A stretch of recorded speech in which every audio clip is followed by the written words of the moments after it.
the Butt Kicker Gamer 2, what you see and what you hear is what you feel. Butt Kicker. The future is feeling.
One and a half years ago, the PRL debuted here on RaceSpotTV for the NASCAR Truck Series at the Nashville Superspeedway.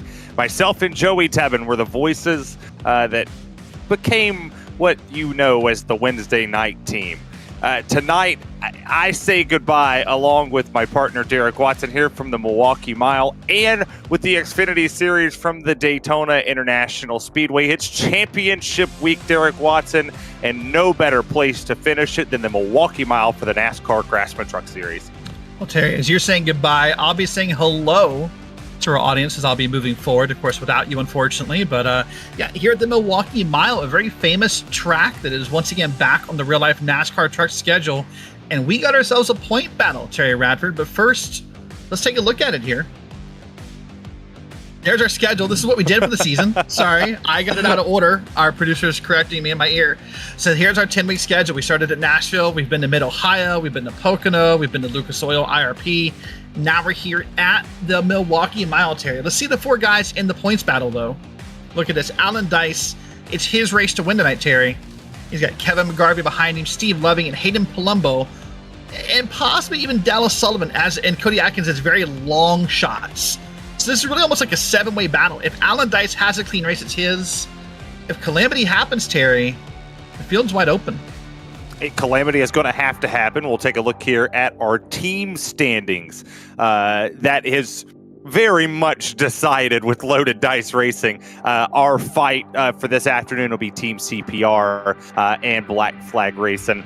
That'll be the only fight that we really pay attention to for a team championship side of things. But, well, we'll do some ad reads here. I looked down the rundown of my show and want to thank all the people for the final time this season that make this possible for us. We'll start with Advanced Sim Racing. Owned and operated by passionate sim racers, Advanced Sim Racing designs and builds the most sturdiest and most durable aluminum profile racing simulating cockpits available in the market today. All PRL members get a 5% discount on ASR products using the Precision5 coupon code. You got Racebox Sim Racing. They offer mid and high-end button boxes for sim racing enthusiasts, from the casual gamer up to the most meticulous sim racing driver. They're competitively priced and carefully handcrafted. Their button boxes are an enjoyable addition to any sim racing setup. Visit RaceboxSimRacing.com and get a 5% discount using the Precision5 coupon code. And then, the Butt Kicker. The Butt Kicker products add incredible immersion and realism to every game. Feel every nuance and truly put yourself in the driver's seat with the Butt Kicker.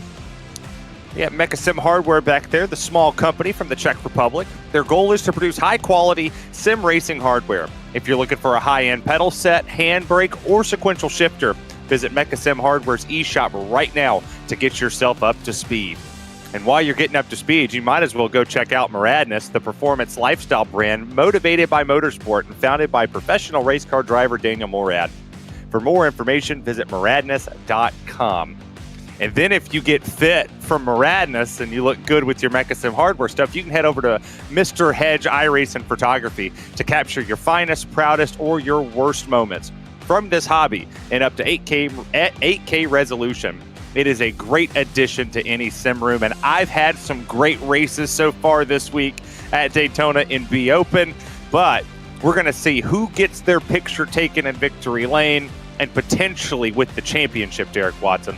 That's right, and I'm putting you on the spot, Mr. J. Radford. In week 2, you promised me you'd sing the song. You've not done it yet. It's your last broadcast. You got to sing the song. We're doing the Mr. Plow song? Oh, you're doing the Mr. Plow song. Yeah, absolutely.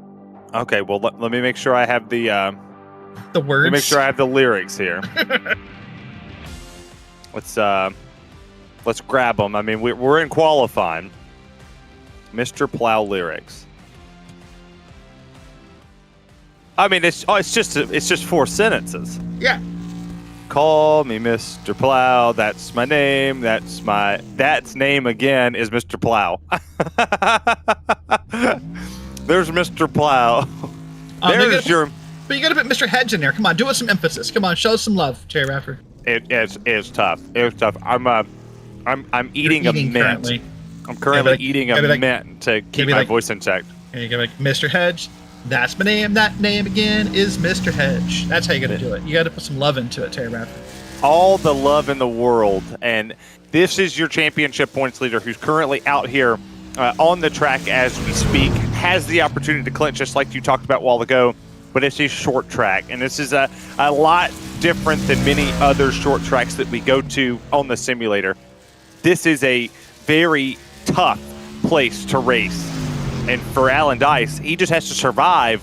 That's kind of hard to do when you're too wide most of it, and that outside lane could be very, very good. It is hard to do, and sometimes the more you focus on surviving, the harder it feels. It's like anything in life. When you start to focus on it, it becomes hard to. Dallas Sullivan right now is up on the pole, by the way. That'll change a couple of times here, more than likely, as qualifying goes on. But like most things in life, once you begin to focus on it, it feels more difficult, whether it be, weight loss or walking or jogging or running or whatever you got. When you start to focus on it, it feels more difficult than it was. Alan Dice up on the pole, by the way, Terry Radford. Yeah, sure was, and that was a very good lap by a 10th. He's got that pole covered on Kevin McGarvey. We'll see if he can add to it here. His apex corner. I'm enjoying this timing that we have right here. His corner speed in the apex was only about 2 mile per hour off of Colton Easter days, but his straightaway speed picked it up. His max speed did as well. Did not pick up on that second lap. He actually slowed down just a tad bit. But Kevin McGarvey picked up, but not enough. That's 12 one-thousandths of a second. He'll be off the top spot, but Brett Adams, he puts that thing up there, and McGarvey, well, he did pick up. It was Brett Adams that jumped to the top there. Now, the importance of what we're talking about tonight, remember, there is a bonus points involved for qualifying and for being on the pole. So if you're trying to run down Alan Dice tonight, there's 2 reasons you want to be on the pole. 1, it gives you the bonus points. And 2, in theory, it puts you out of the way of Calamity. In theory. So I'm watching Hayden and Palumbo now, one of the other drivers involved in this championship battle. He is 4th on the board after his first lap here. Now coming out of 2 here at the Milwaukee Mile. This is literally a 1 mile racetrack, Terry Radford. Just a smidgen, 1.01 miles is the length of this racetrack. And what I love about this finale the most is we don't race here a lot. This is not a track that anyone really should have like an expert advantage in. We don't race this track a lot. This is the first time this track has been on the NASCAR truck schedule in real life in I think 6 or 7 years.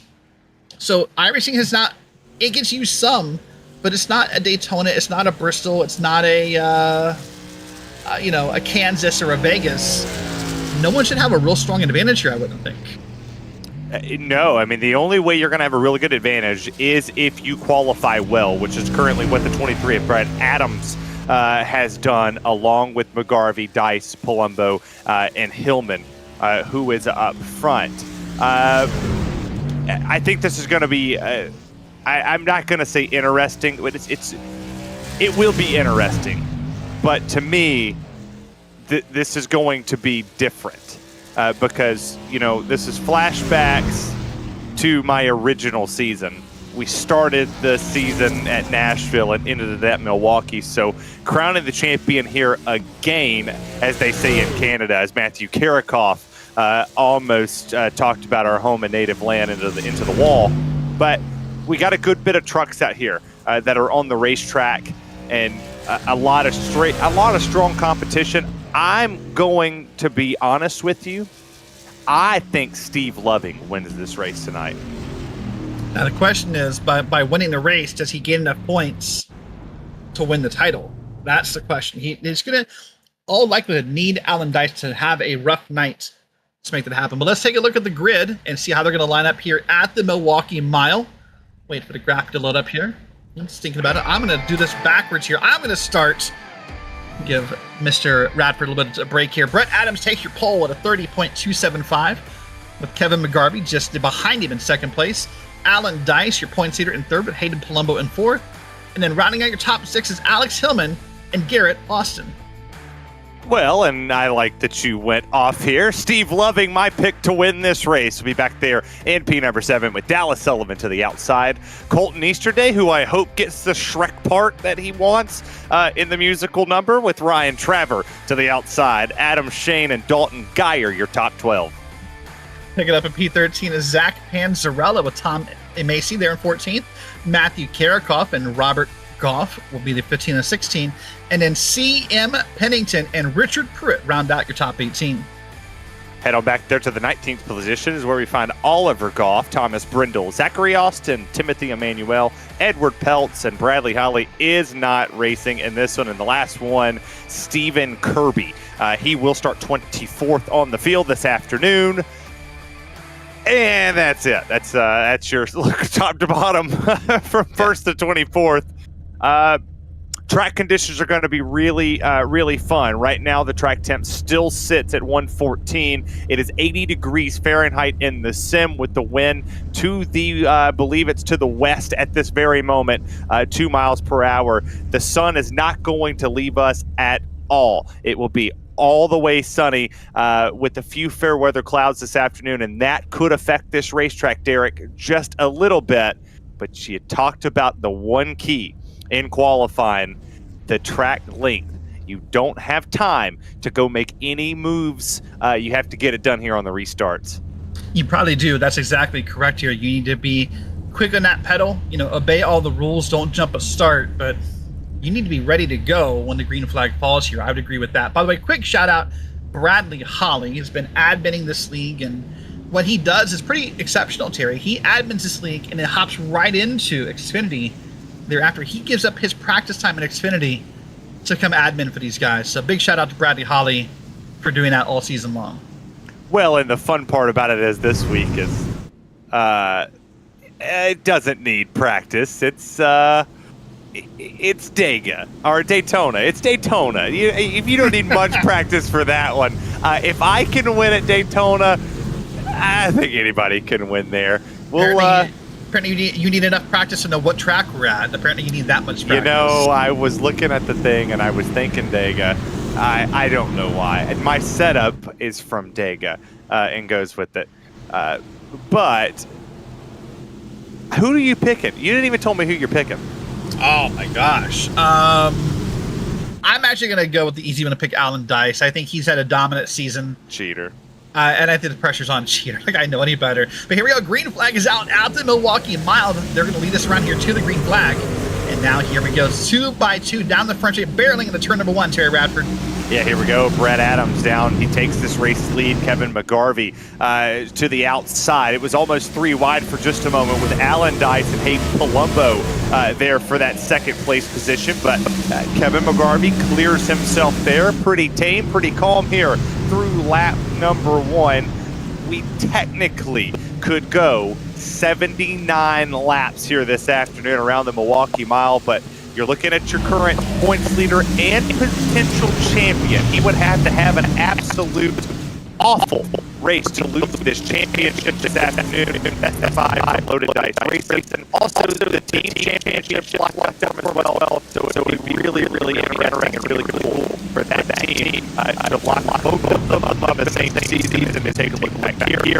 Also, going to fight now. We look at Kirchhoff, who had a bad record. He's already in spots. Looking for PRL.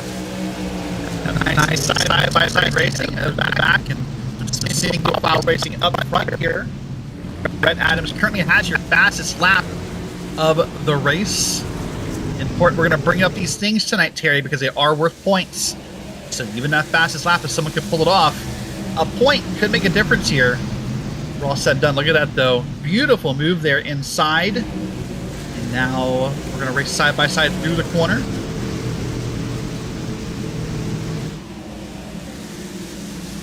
See side by side here, just a little further on back, you see Dalton Geyer, who is attempting to make up a couple spots here this afternoon.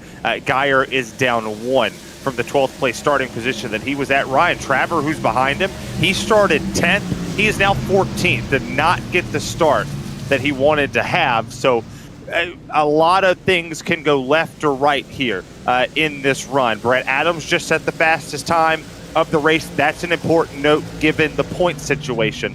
Alan Dice could have a bad run, potentially, as you look right there. That's Kirchhoff, that's Colton Easterday. But if Brett Adams wins this race, he won the pole, and he did everything he needed to do. If we have a bad night with the 5, he goes back there.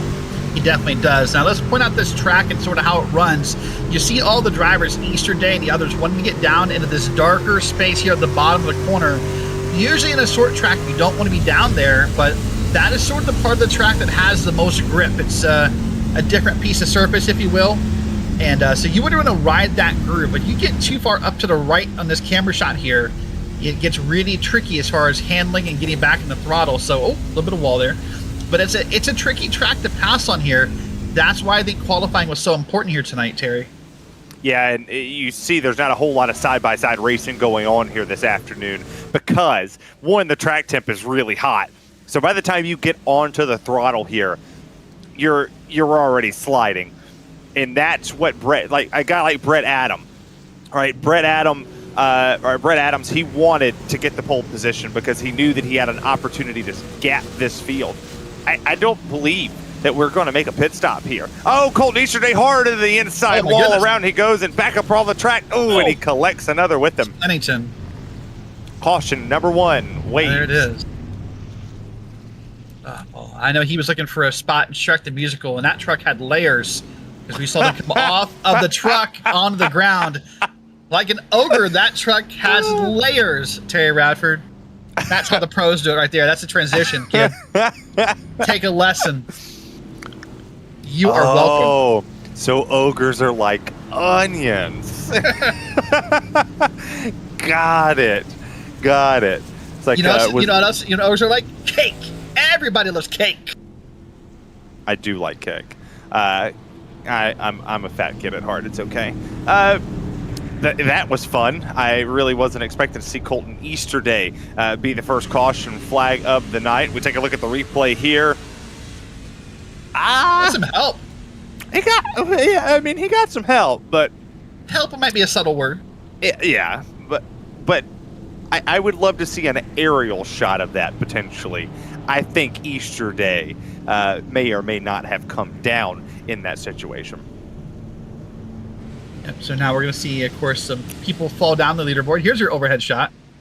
I don't know. I think they met in the middle. They met in the middle like Diamond Rio. Like that? That was good. That's very good. So now the question becomes one more time. They kind of came together there. Yeah, they had a little bit of a kiss. That big hit to the wall, and then CM Pennington it's clobbering time as he just hits. Is that a CM Punk reference? It's clobbering time. It absolutely is a CM Punk reference. We're only at 8:44 Eastern Standard Time, and we're already breaking out the CM Punk references. It is. Nowhere for him to go. At this rate, you can even say that this broadcast has lasted longer than CM Punk's MMA fights. Oof. There it is. Big oof. There it is. For CM Punk, and I hope he never watches this. He might beat the crap out of you. Yeah. That line goes down that way, makes a left somewhere. No, so I think one thing we won't talk a lot about tonight, I don't think, if the cautions continue, is pit stops. It doesn't matter what you think. I know, it doesn't. We probably won't talk that much about pit stops tonight because track position is so important here. Usually I advocate tires. That's my job in the broadcast, and Terry Radford mocks me for it. But I think tonight, unless we get a long run, unless we go another, let's say, 15, 16-minute run, and then a caution comes out, tires aren't worth it. They might not even be worth it then, but no, you got to stay up front here. And we've seen how hard it is to pass. You just gotta live with what you got, I think. Now, some guys will pit. If you're towards the back of the field already, like Ryan Traver was, there's no harm in doing it. But if you're Brett Adams, Kevin McGarvey, hell, if you're Matthew Karakoff in 10th, I couldn't advocate for pitting, I don't think. I could not advocate at all for pitting here in this race, given the fact that we could potentially have a good bit of caution flags come out. And we'll double them up here. We'll get ready to go back racing on, we'll have roughly 65 laps remaining. It will not, I don't think it's going to change necessarily in this run, but we'll see. Does Ryan Traver, who's a little bit deeper in this field, can he make those tires work? We have 10 laps on them, so now we'll see who has the advantage here to potentially get this win. The pace car will come down and in right now. Go in. The field's in the hands of the 23 of Brett Adams. Kevin McGarvey to the outside. Green flags back in the air. Beautiful jump by your leader there, Terry. Got a nice jump and down barely in the turn number 1. Look at that gap already here as we come out of turn number 2. A good bit of gap for Brett Adams there as Kevin McGarvey slides his way into line. The first side-by-side fight we see is a battle for the 5th place position, and that's going to be between Steve Loving and that is also Alex Hillman, who is working his way to keep that 5th place position where he started. Top 5 has not changed. It has been the same since the drop of the green flag. The first change is Garrett Austin and Steve Loving. They're swapping that position out, and now with Austin getting back around, the top 7 is now the authentic ones from the original one. Zach Panzarella +5, your third biggest mover, actually. I stand corrected thus far. It's Hayden Palumbo, Alex Hillman looking under Alan Dice for the 4th place position. Nice side-by-side racing happening for the moment here. It won't take long, probably, before this files out and we get it back together. But these guys are going to do this. Alan Dice now getting passed again. That's Alex Hillman. Now, right now, Alan Dice, I think, has got to be safe. I don't have a live points tracker, but he came into tonight 20 points ahead. So, obviously, this is about as far back as he wants to go. I talked to him pre-race, and he just said to me, big picture. That's all he wanted to talk about was the big picture. He doesn't care about winning tonight, Terry. He cares about winning the overall title. That's what's more important. So, big picture. And as he said, just keep it clean tonight, and I'll be fine. That's the smartest thing that a driver has ever said. As we take a look back yonder, a little contact almost made with Zachary Austin. But is that Ryan Traver? That is in the 03, the freshest tires on the field. Making just a little bit of contact, roughing up for that spot. We look a little bit more ahead. That's Dallas Sullivan in the 46 with Timothy Emanuel. Timothy having one of the best runs he's had all season long in the 14th position. There's Adam Shane and Zach Panzarella fighting it out for 8th. Nice battle here. We'll see. He was going to want to try to get down in that spot, and he does. Nice job there for Panzarella. Gets in line and now becomes part of the choo-choo train here. You know, Terry, this is a pretty historic track. In fact, at one point, and actually it still does, it holds the record for the longest consecutive operational motorsports track in the world. From 1903 until 2015, this track, minus World War II, where most records give an exemption, this track hosted an official auto race at least once per year from 1903 to 2015, that is the biggest streak for any racetrack in the world. That's a very, very interesting stat. Something that I didn't see today, but Thank you, Wikipedia. Wikipedia is huge for my Monday night show that I do. Colton Easterday commented in the YouTube chat and said, looks like I'll probably be suspended for week 1, LOL. Well, potentially. The replay is yet to be a determining factor of what brought out that caution. It honestly just looked like a racing deal to me. But you take a look back here, there's Adam Shane again. He's looking under that Steve Loving. He's going to go for that 7th place position and then try to chase down Garrett Austin for 6th. Nice battle going on here. Panzarella is really making a fight of this tonight, Terry, for a track that wants to be single groove. Panzarella, I love it. He's just trying to buck the system here. He's trying to see what he can make happen, and I respect that a lot in what he's doing here. Yeah, good bit of racing going on around this field, and something that I didn't necessarily think was going to be a part of this night. Normally, short track races are a little bit of a Barney's waving the flag a lot. I don't want to necessarily say the word I wanted to say. And given the fact that Road to Pro did not have a whole lot of green flag runs either, I thought for certain that we would see a good bit here. But this is a very talented group of drivers, all the way from Texas to New Jersey to Florida to the Virginias to Canada. There's 2 Canadians in this field here tonight, and that's Robert and Oliver Goff. So hats off to our wonderful friends to the north. As you take a look there, right down below, the battle for the 9th place positions underway. Dallas Sullivan, Matthew Karikoff, and oh yeah, there's Zach Panzarella, and it's Dalton Geyer trying to sneak his way up there.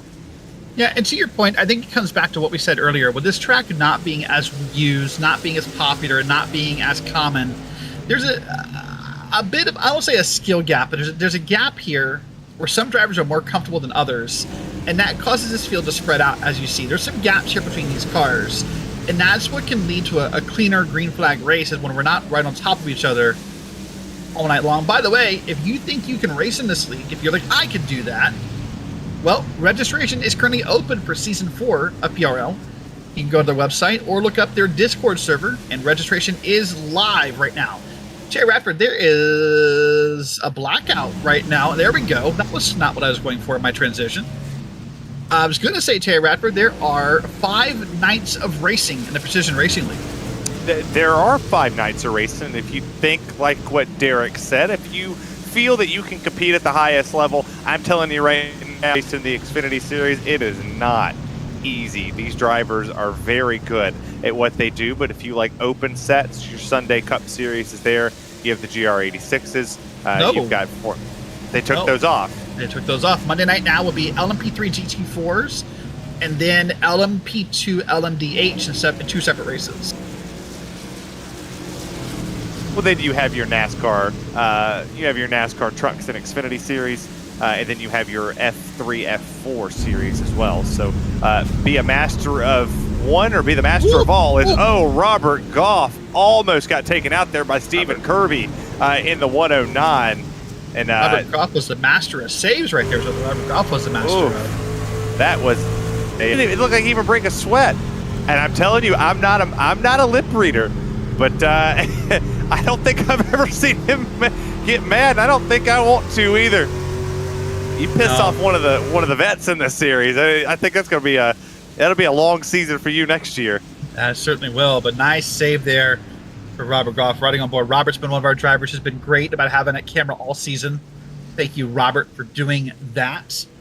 Tay Radford, we're almost halfway through this race. Oh yeah, it feels like it has definitely flown by, and it is single filed out. This has been a very tame race, barring the one caution flag that did preside over us here this good Wednesday evening. But the battle for second has been great between Hayden Palumbo, Kevin McGarvey here fighting it out, and they've left Alan Dice in the dust. He's got a little bit of a fight on his hand with Alex Hillman, and Garrett Austin's right there. Adam Shane's in that mix with them as well. But our race leader he's been on it. He's been consistently the fastest driver on the racetrack. They have fallen off exactly 1 second, kind of what you had alluded to a little bit earlier on when the first caution flag came out. And I got to ask you to kick it back to that point. If the caution comes out now, are you taking tires? Yeah, I believe any race like this, probably, and it's not for the long run, it's for the restarts. You have to be ready. There's, as you hinted, the restarts are important here, and I think I would. It's hard though, because if you're Brett Adams, if you're McGarvey, if you're Palumbo, you're points racing. You don't care about the win tonight. You're hoping for a miracle. But yeah, you need the tires. The back half of the field will get tires, and they will make moves around you. The difference between new and old tires at a track like this is dominance. When you see people pass, that pass right there on the outside, if that were new tires, he'd be well around him already. I think you have to take tires. The longer this goes, the answer becomes yes more and more. That said, there's a moment though, sorry to cut you off, but there's a moment where there's not enough time left in the race. And that's the conundrum you face in your head, is when is that moment? Well, it's funny because you answered my follow-up question that I had right behind it, is when is it too late to come get 4 fresh tires? And well, I would say probably within, if there's less than 8 minutes, then I can't even think about it. If there's less than 10 minutes, I need a crew chief to make a decision for me, because I'm not a big enough kid to do it in that moment.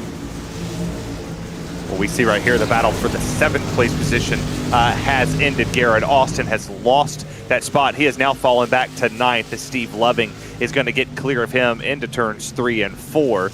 He's now going to fall into the clutches of Matthew Karikoff, who is remarkably started 15th. He's worked his way up to 10th. He's looking to add one more on there as well. Dalton Geyer is up 1 from 12th. 1 up from Panzarella. He was 13th on the initial green flag. And then Stephen Kirby, who has been the biggest mover, from 25th, technically 24th. So he's 9 spots up, but they officially scored him in that 25th position, and he's up to 15th. Just take a look there. There is, that's Garrett Austin trying to get back around Adam Shane, who slid up just a little bit, and here he goes with Matthew Karikoff looking to the inside, and Alex is starting to fall, or Adam Shane's starting to fall just a little bit. You think he might have burnt that tire up on the right front? Yeah, very much so. That's a very likely cause here. What can happen is now we're going to see who is able to conserve tires. Now we're halfway into the race. Now we're going to start to see guys who can hold the bottom still and those who can't. Those who can accelerate out of the corner, and those who need to wait until the straightaway. That will become the 2 biggest differences as this night goes on. And look at that difference there. Whew, man, Traver almost got the wall there on the inside. Now he's going to track back up here. Well, and it's an interesting point with Ryan Traver having that issue, is he went and pitted on that last caution, the only caution of the night thus far. And now he's having issues. You take a look here. That's Zachary Austin having a problem. He's slowed down the back straightaway. Don't know what's wrong with him, but he's 2 laps down, just coming off the pit lane. Might have had something there. You got a lot of storylines going on in this race. You got a lot of storylines going on in the race, and that'll continue to the next hour as well with the Xfinity Series at Daytona. So the stories will change by the second, but we're going to finish up this race first here and get it going. Now we're literally at the halfway mark. I've been using that comment, but now we're literally there in 9 seconds from now. And I would be surprised, as this tire wears off, this track is hot, it's slick. I don't want to do that thing, but I don't think we're done with the yellow flags, Terry Radford. I don't know if we are or not, but Dallas Sullivan does not want to see a caution flag, as he just got around Alan Dice for the 4th place position, sliding our who we tentatively think is going to be the champion of season number 3, the number 5 of Alan Dice from Loaded Dice Racing. You take a look at this fight going on here. That's Dalton Geyer. I wish we had an onboard with him at that moment, because I bet he's sweating bullets coming off the corner. the track temp has only gotten hotter. It's 1 degree more than what it was when we took the green flag 20-something minutes ago. It was 114, it's 115 now. And if you don't think 1 degree makes a big difference, Derek, you're out of your mind. That makes this track even more unbearable to drive on. It does. Let's watch on board here. This is a much smoother exit than what we saw last time by. Dalton Guard gets in the gas, gets up to the gear. Now it's going to come down here. And there's your shift, by the way. And that's going to almost let him get inside this truck in front of him. I'm not sure if I'm surprised or not. I'm not all drivers shift into corners, Terry Radford. I'm curious of your thoughts on if you think it's necessary here. It is. It helps you roll the corner. So the biggest key with the trucks here at a place like this, I shift at Martinsville. I know I'm not the only one that shifts at Martinsville. It's very important to come off the exit. The first few laps, I won't. The first few laps, I'll let the tires get some heat, build that air pressure up in the back, build it all the way around, and then I'll start to shift into third. But before I get back on the throttle, I'm back and forth. But it helps the truck set. It gets you planted. It allows that back end to turn and to rotate. And it also allows you a key point here at Milwaukee. Drive off of all 4 tires. A lot of people want to drive off the right front or the right rear. Why not drive off of all 4 of them? Kind of what Brett Adams is doing. He's allowing the truck to set, roll, and then he's getting a straight exit off the corner. Doing a masterful job, up 1.4 seconds from Hayden Palumbo, as this was a very close battle back here, and it's a 3-way fight.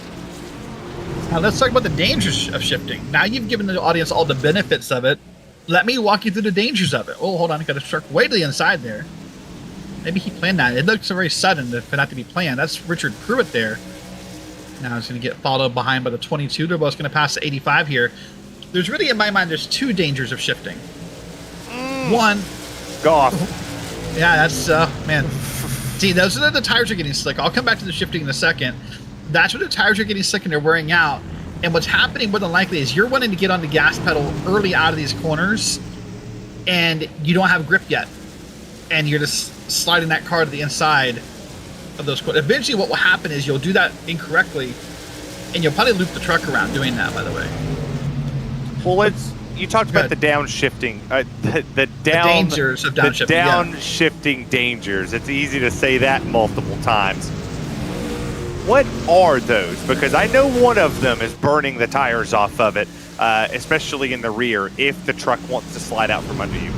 So in my mind, there's actually 2 others that I was thinking of. One is if you downshift too soon in a corner and you don't have the car or the truck kind of slowed down, those high revs are dangerous in a corner. You can't do that. You'll end up looping the truck around. The second one, which becomes less of a danger as the ride goes on, is you're in that third gear, you come out of the corner, and you're able to stomp on it and get more revs out of the corner. And that's what's happening to these guys you're seeing come out of these corners. They have so many revs in third gear more than likely, and that's what's helping them almost loop these trucks around. Those high revs, both accelerating and braking, are the danger parts of shifting gears every corner. We'll see the battle for 10th. Traver has worked his way back into this fight. That's allowing Adam Shane to stay in there as well. And for Adam Shane, he had a very good short run truck. Started 11th, worked his way up inside the top 6, and he has been on a backslide ever since then. So a good bit of work left, and I'm sure he's one of the many drivers in this field that are, if a caution flag does wave, they are going to be really, really, really excited to put themselves down onto the pit lane for 4 fresh tires. Something interesting, and I wish we would have potentially asked our producer for this a whole lot sooner, was the live timing that he gave us with the real-time throttle and brake inputs that these drivers are doing. Not a whole lot of brake being used for Brett Adams, our race leader. We're getting a good bit of brake from the drivers mid-pack, like Richard Pruitt, Zach Panzarella, Garrett Austin, Stephen Kirby. But Brett Adams, his brake is very minimum. He's allowing the truck to slow itself down with the rhythmic of the motor. And that probably means he's done a better job at taking care of those tires. So he's still able to kind of, for lack of better words, baby them and just kind of do his own thing. But when a tire wears out and you feel like you have no grip left, like you probably do back in the middle of that field back there with Traver on back, you want to press on the brakes and stop that truck from sliding or pushing out to the outside wall or whatever. So that's probably the biggest difference about what we're seeing. We're seeing a couple trucks start to go wide here through the corners as grip becomes more difficult. Look at Austin all the way up there on the outside. Yeah. Meanwhile, look at this. Dallas Sullivan, by the way, he did pit under that one caution we had, Terry Radford, and he is up to P3.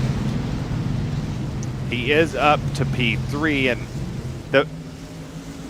the craziest part about this one is his lap times are actually worse than the race leader in Hayden Palumbo.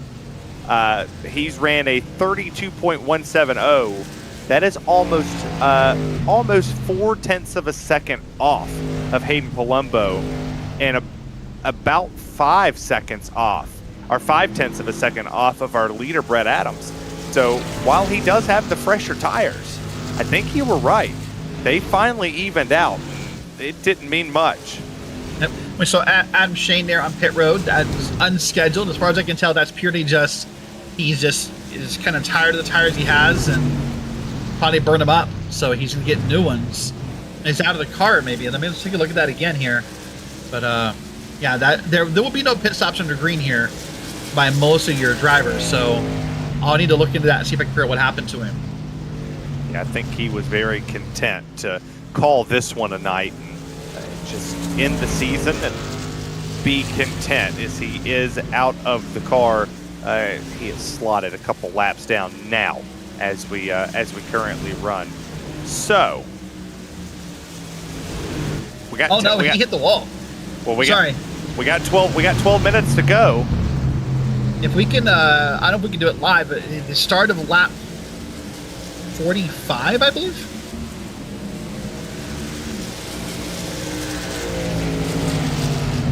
We'll come back in a second and find it, but easy. Watch this, Terry. Look at that slide. And boom, right there into the wall. Powell right in the kisser for Adam Shane, and that's race over. He parked it very quickly onto the pit lane, got out, and hopefully he's tuning in. And funniness, I don't normally read the chat, but tonight, why not? Doyle Lawrence said Xfinity at Daytona. Stacy Hunter and himself will be there for the weekend for both the Xfinity and the Cup race. They're flying out in the morning. Hope to meet up with anybody else who's at the racetrack. Crazy story. I will actually be near Daytona International Speedway. Hopefully I'll see you two gentlemen. I'll try to schedule driving back up from Auburndale, doing some camera work down there for the SRL Sportsman Series this weekend, and maybe meet up for something before the or Sunday wise. Well, speaking when of you guys meeting are up, on the way home. And yeah, it's Timothy Emmanuel got right in the back bumper of Garrett Austin, who couldn't hit the throttle because, well, he had a slower truck that's missing the front bumper right in front of him, and that was not good there, as the 39 has been able to roll the corner really nicely. And real quick, just want to give a nice shout out to CM Pennington. There's nothing fun about that position right there. You're a slower truck, you look like a modified, it's a rough night, but you stick it out, you gain the points, you run the laps. There's a lot of respect for people like that in my mind who don't just park it and give up. You never know what you'll gain, how many points you'll get. I have a lot of respect for CM Pennington. He is one of the good ones, one of the many good ones that's in this league. And same thing happened to me today. Got wrecked from the race lead at Daytona by just a crazy bump that just sent me around, wrecked me, and I didn't get full power back until the last caution of the green-white checker. And it wasn't fun. Rode around by myself all race long, and then there I was, finally being able to make a couple moves. Got a P13 out of it, so was kind of unhappy, but I made it work. Gained one I rating. One I rating was better, so I can say that so far this week, Derek, I have not lost any iRating at all. You take a look at the battle for 12th. Garrett Austin, Emmanuel, they're right there on top of each other. Not too long ago, we were talking about Garrett Austin in the top 5. Now with under 10 minutes to go, we're talking about him trying to fight for his life here to stay inside the top 14. That's an interesting battle. You can see right now, every time Emmanuel is trying to get that inside and push Austin to the outside. And Austin is excited a little bit better out of the corner, and that's what's keeping that battle alive. Now, coming back to another conversation a little bit ago, you asked about pit stops. You asked when was the cutoff point. If I'm, I don't know, 10th or up, there's no way. We're 9 minutes to go. We're 8 minutes to go here. There's no way I could do it at this point. I believe now, to quote Evan Pasoko from old eNASCAR days, we're at the point of no return. Let's see, we've had a Shrek reference, a CM Punk reference, a Rock reference, and now a Pasoko reference. Which is technically a Kansas reference for the record. Can I point that out? Like, technically. You know, I can't sing that out. A, I'll get in trouble, and B, you don't want that. Yeah.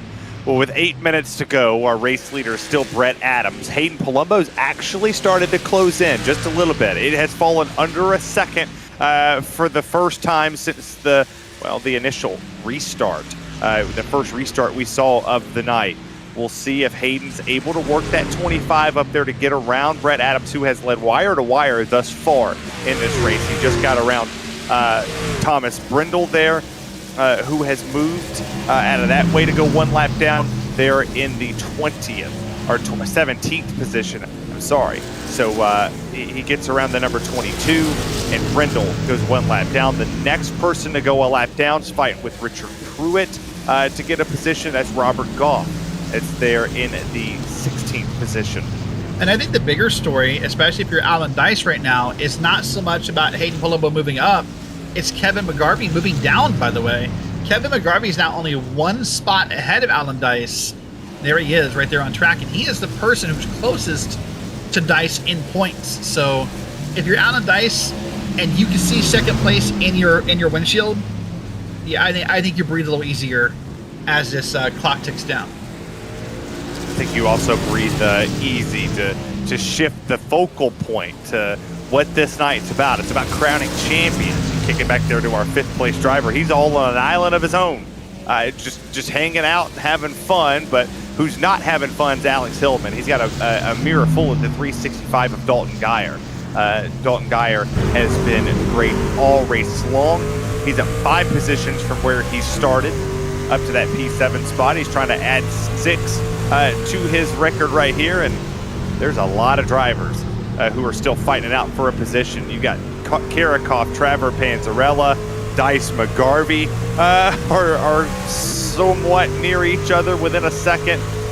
Kirby, Austin, Emmanuel, they're all fighting for a position, and we got 6 minutes to go. Right now, you could say that Brett Adams is trying to etch his name into the island of relevancy and add himself to the all-star race that will happen after the season is over. But you're right, it's about being a night of champions, Terry Radford, and we're 5 minutes and 45 seconds away, barring something weird happening, of Alan Dice being the first celebration we're going to have on our night of champions. In the star race, references. The all-star race that I'm not good enough to do. As 0.6 of a second is your gap. Now make it under half a second for your race leader. This is going to be a dogfight here between the 23 of Adams and the 25 of Palumbo, because 0.2 a lap faster is Hayden Palumbo here. So the long run will put that tally there, but it's the final run of the show. And well, we had the graphic up there. I was going to allude to that. It is wrong. It is so wrong. But Brett Adams starting to get closed in here. It was a 32.1 for Adams. It was a 31.9. We'll see what the time is when they cross the start-finish line this time. Let's see, 31.9. That time Brett was just a smidge faster. 31.995 to a 32.026. We'll see if Brett maybe saves some for the last minute.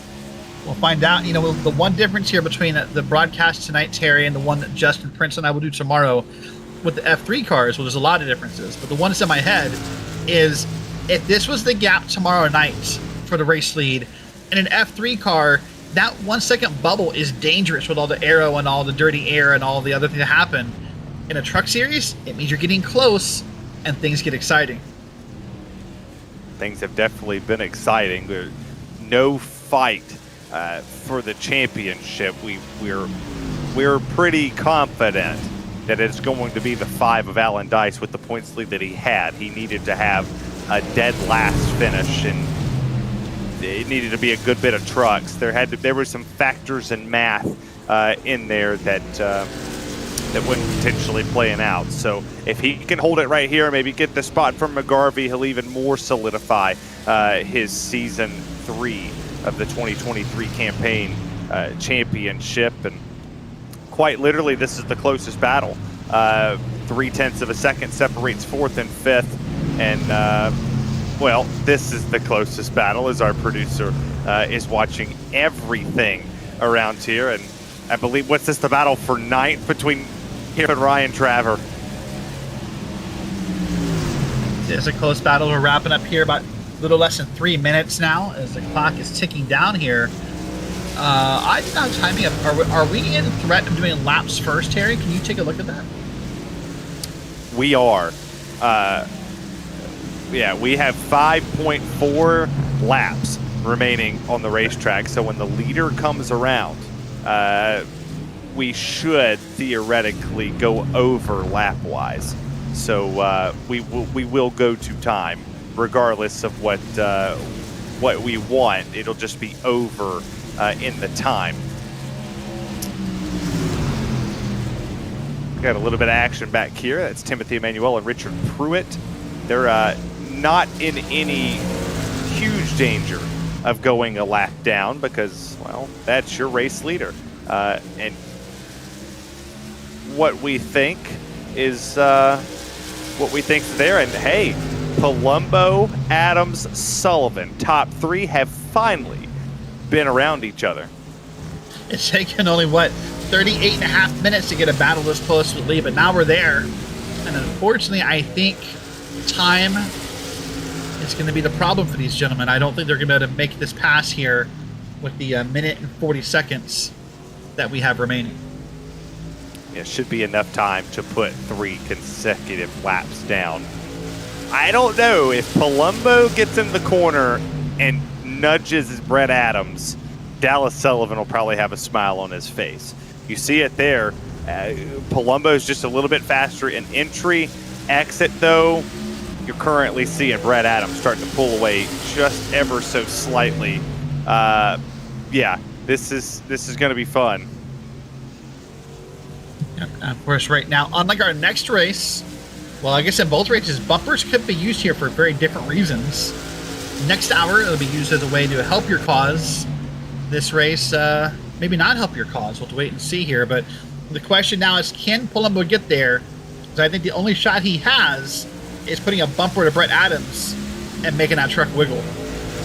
Well, you know, they always say if you're going to play at a short track, you've got to have a bumper. Wait a minute, hold on. There's the battle for second. Dallas Sullivan, he's there. We'll come to the white flag right here. 1 lap to go here at the Milwaukee Mile for the Season 3 2023 series. And Dallas Sullivan might have the opportunity to make this pass. He is on fresher tires thus far. There he goes. He looks to the inside of Brett Adams for the race lead. They'll drag race down the back straightaway.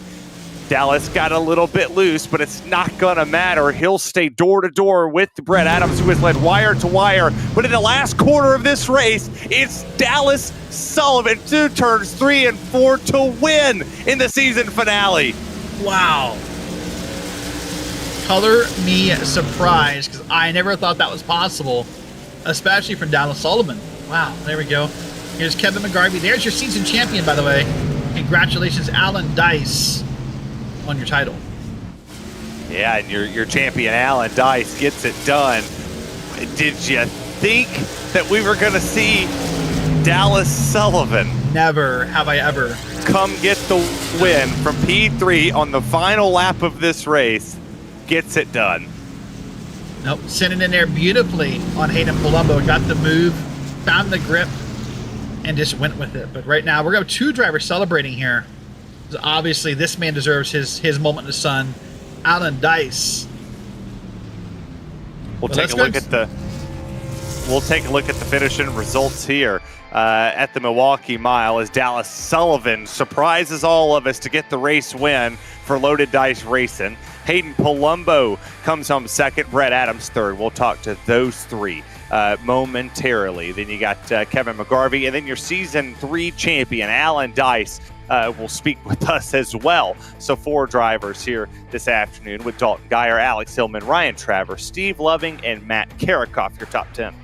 Picking back up P11, we're going to get here Stephen Kirby with Garrett Ossett in 12th, and Richard Pruitt up to 13th, by the way. Timothy Emmanuel, Robert Goff, Thomas Brindle, Tom Massey, Oliver Goff, all 1 lap down. Edward Peltz, 2 laps down. And then P20, Zachary Austin, 3 laps down. And we'll finish it off here. And you got CM Pennington, Zach Panzarella, and then Adam Sheen, Colton Easterday round out your top 24 in this race, Terry. Brett Adams set the fastest time with a 30.512, but not enough to get the race win. We'll start it with our race winner because he obviously earned this one this afternoon, and that's Dallas Sullivan. As soon as that can grab him. Dallas, you want him? Derek Watson gets him. Sorry about that. Dallas Sullivan, good job, and congratulations on the win. Oh my gosh, what a last lap pass. Oh my goodness, boys. That had to work for that one. I wasn't sure I was going to get him. I guess Hayden or Brett, they probably made a mistake or something because they still had the speed on those tires, but yeah, had to really work for that one after the little speeding penalty I got myself earlier. Once you saw that you got that pass to the bottom of Palumbo, what were in your head? What were your odds of catching a race winner or catching a race leader after that? Pardon me. I mean, all I was trying to do was stick it to the bottom on the follow that curve around, and I saw Brett kind of wash up a little bit there, and I just mashed the gas and hope that it stick. And it did, and I got the drive out of the corner and kept the momentum into turn 4, and then was able to pull it off. Well, you were an integral part of the success of Loaded Dice Racing this season. You guys, of course, are also going to take home the team title, so congrats to you both on that. Anyone you want to say hello to or thank you here? Yeah, I definitely got to shout out to Alan. I think he secured the championship with that this season. He's done a great job this season. He's put the races together, a lot of really strong finishes, a couple wins in a row. So he's really he really showed up. So it's going to be a fun battle, and the next season with everybody in the championship battle. And shout out to my mom and dad back home watching. I hope they enjoyed that. They saw me on that restart all the way in the back, and probably got to follow me up through the field there. So that was a good race. A great race. Well, listen, every week now, Terry Radford and I. We have a silly question we use to end our interview, so I have one for you here. What you got? In a world where knives always exist, you can only have forks or spoons for the rest of your life. You can't say a spork, that's cheating. Right. So forks or spoons for the rest of your life, which one do you pick? Forks. The only problem is you can't really eat soup. Or ice cream. Well, you can eat ice cream with a fork. No one eats ice cream with a fork, Dallas. But if you have to eat ice cream with a fork, you can. Neanderthal. How you gonna eat a steak with a spoon? Can if it's good enough. Eat a steak with a knife if you have to. I think I'd rather have a fork. All right, that's all right. Well, listen, once again, congrats on the win tonight, and I'm excited to see you next season. Hey, I appreciate y'all. Thanks for everything y'all do each and every week. It's nice to have a broadcast, and a lot of people appreciate it, so thank you. Thank you for that. That's Dallas Sullivan, the driver of the 46 machine. He is your winner tonight, Terry Radford. I will grab the season champion, Alan Dice, the teammate to our race winner. First off, congratulations on your championship, Alan. You get it done. A great season, and you now advance your way into the season of champions for 2 championships next year. How cool does this one feel? Pretty good. I was telling them before the race I'd never won a championship in any league before, so it felt pretty good. I felt good coming into it, and then I was like, man, I think I just got to get like a top 10, top 8. And then, yeah, we got that caution, and I was like, I'm just going to follow McGarvey. Whatever McGarvey does, I'm doing that. And that worked out. I just didn't want to get too gambly with it. Dallas obviously did, and it worked out awesome. So great finish. Well, you are returning back to the truck season, I would imagine, next season. Yeah. So I guess the way they do it, the first 3 seasons are like the qualifiers for like the big playoffs, right? So Dallas and I will both be contending for the overall year championship next season. So him and I will be battling. And I guess after we get back right before we go to Bristol, I guess is when we start. So we're going to Bristol together in a few weeks.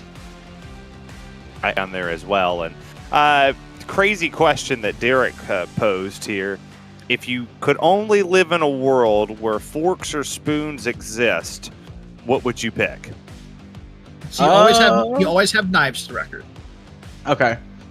Probably spoon, because like I feel like you can get by. You can just shovel things. I think it'd be okay. Good answer. Congratulations I on can't eat cereal with a fork. Congratulations That's good on your logic right championship.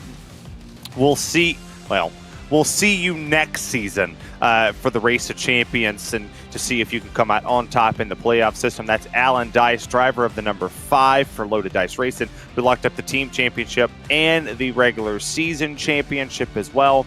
We will grab our 2nd place finisher, who's going to stand by with Derek Watson, and that's Hayden Palumbo. Hayden, what a great finish to the race tonight. At one point, I thought you had P2 locked up. What happened in the last couple of laps? I think me and Dallas kind of had the same idea, just send it in on Brett, and I didn't have the tires for it, and overshot it, and he got up under me, and I don't know, it was a disaster. And I was kind of bummed, thinking that I had given up 2nd, and then he washed up, and Brett washed up in 1 and 2, so I was relieved to get that back. What a great season you had. You fought in the battle for the top 5 in points all season long. I was happy to watch you. Are you coming back to the trucks next season? Yes, I will be back. Back in it. Hopefully, gonna see if they will let me compete for the championship. So I don't know. I've put in for a waiver, so we'll see what happens. Awesome. I'm glad to hear that. We'll see you back in a few weeks when season 4 begins. Well, listen, Terry and I have a question we're going to ask all night long. In a world, I like this like I'm a movie guy. In a world where knives only exist, you have to pick forks or spoons for the rest of your life. What do you pick? I'm going forks. Really? Cereal, soup, all that stuff's for the birds. Ice cream? On an occasion. All right, so what we learned tonight, Terry, is that Hayden Palumbo hates soup. That's the wrap on my interview there.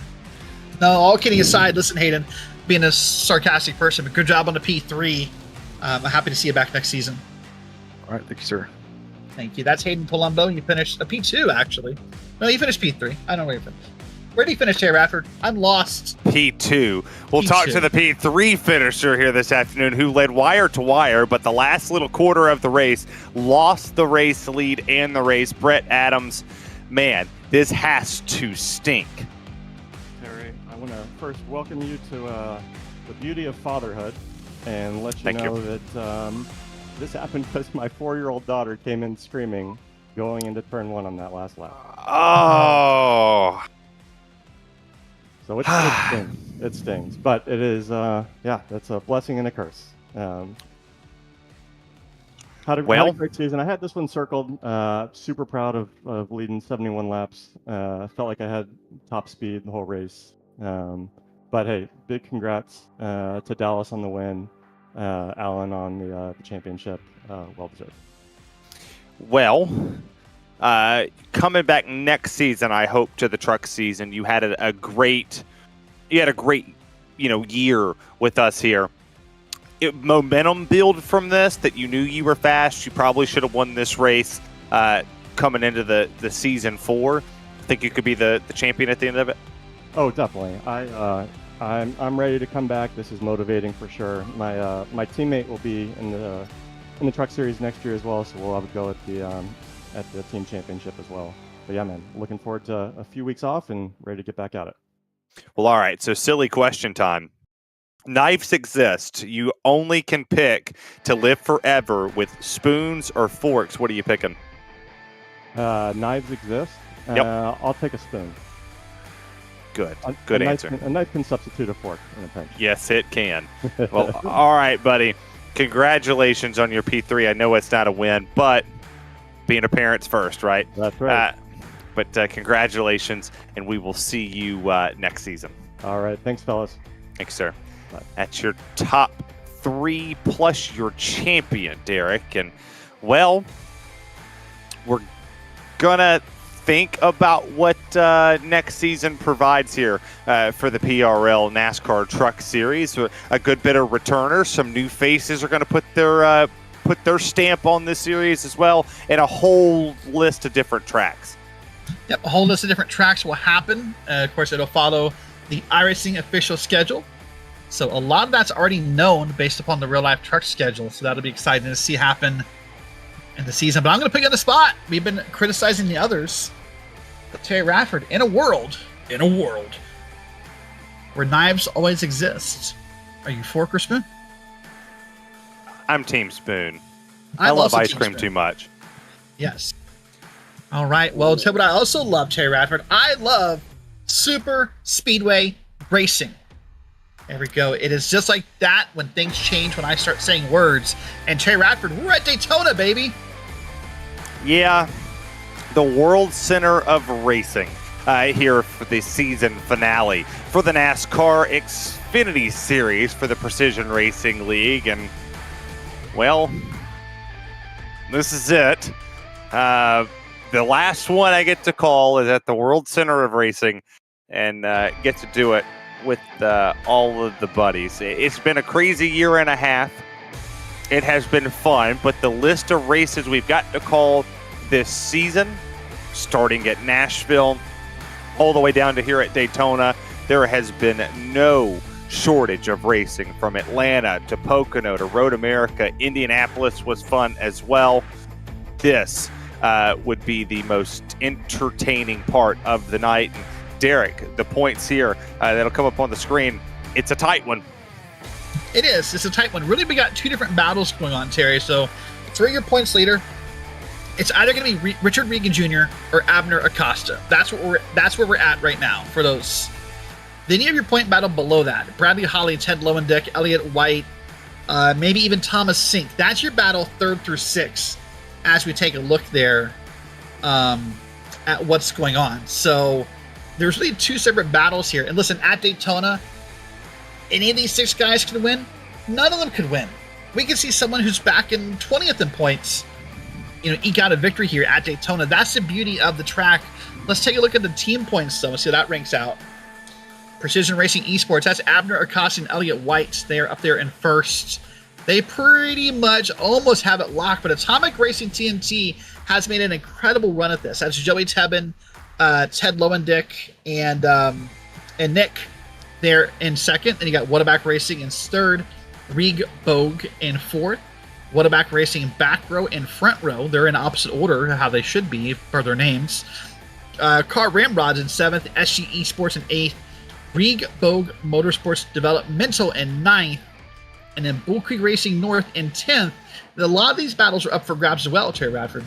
There is a ton of battles that could be fixed here this evening. We could potentially see Atomic Racing TNT overtake Precision Racing Esports for this, regular season finale in the team championship points. Looking at the current time remaining in qualifying, Jeff Evans is currently your pole sitter, who laid down a whopping 50.4. I believe he is only on lap number 1 as well. So a lot of drivers going to look to attain just a little bit more in their in their bid to win this one. And as I say that, Mark Kalin jumps up the board as well. He goes to the 8th place position. And look how tightly contested all of these spots are. It is Danny Cervantes jumps to the top with a 50.419. And Danny had a up and down day, to say the least, in the official world of things, where he was either feast or famine. He was wrecking or he was finishing somewhat decent. Can't wait to run some more with him this week. He's a really good pusher, but we called him Mr. Aggressive at one point in time. He said tonight him and Mark Kalin are going to be really, really aggressive. And of course, it's, you speak of Danny Cervantes, he had a heartbreak last week where had a great race, and then it, sort of got ended there. And you could hear last week the heartbreak in his voice because he knew he had a shot at it. But now we're watching Colton Lane here in that 60 machine here, going to come around. We don't think we're going to have time here to finish this lap here before the timer runs out. But that's it. Qualifying is done here at the World Center of Racing. I'm excited. This is my first call at Daytona. I'm stoked. I'm ready to go. As nighttime has fallen, let's take a look at the grid here once it loads up. Danny Cervantes is your pole sitter with a time of 50.419. Jeff Evans with P2. Doug Evans in P3. Elliott White in P4.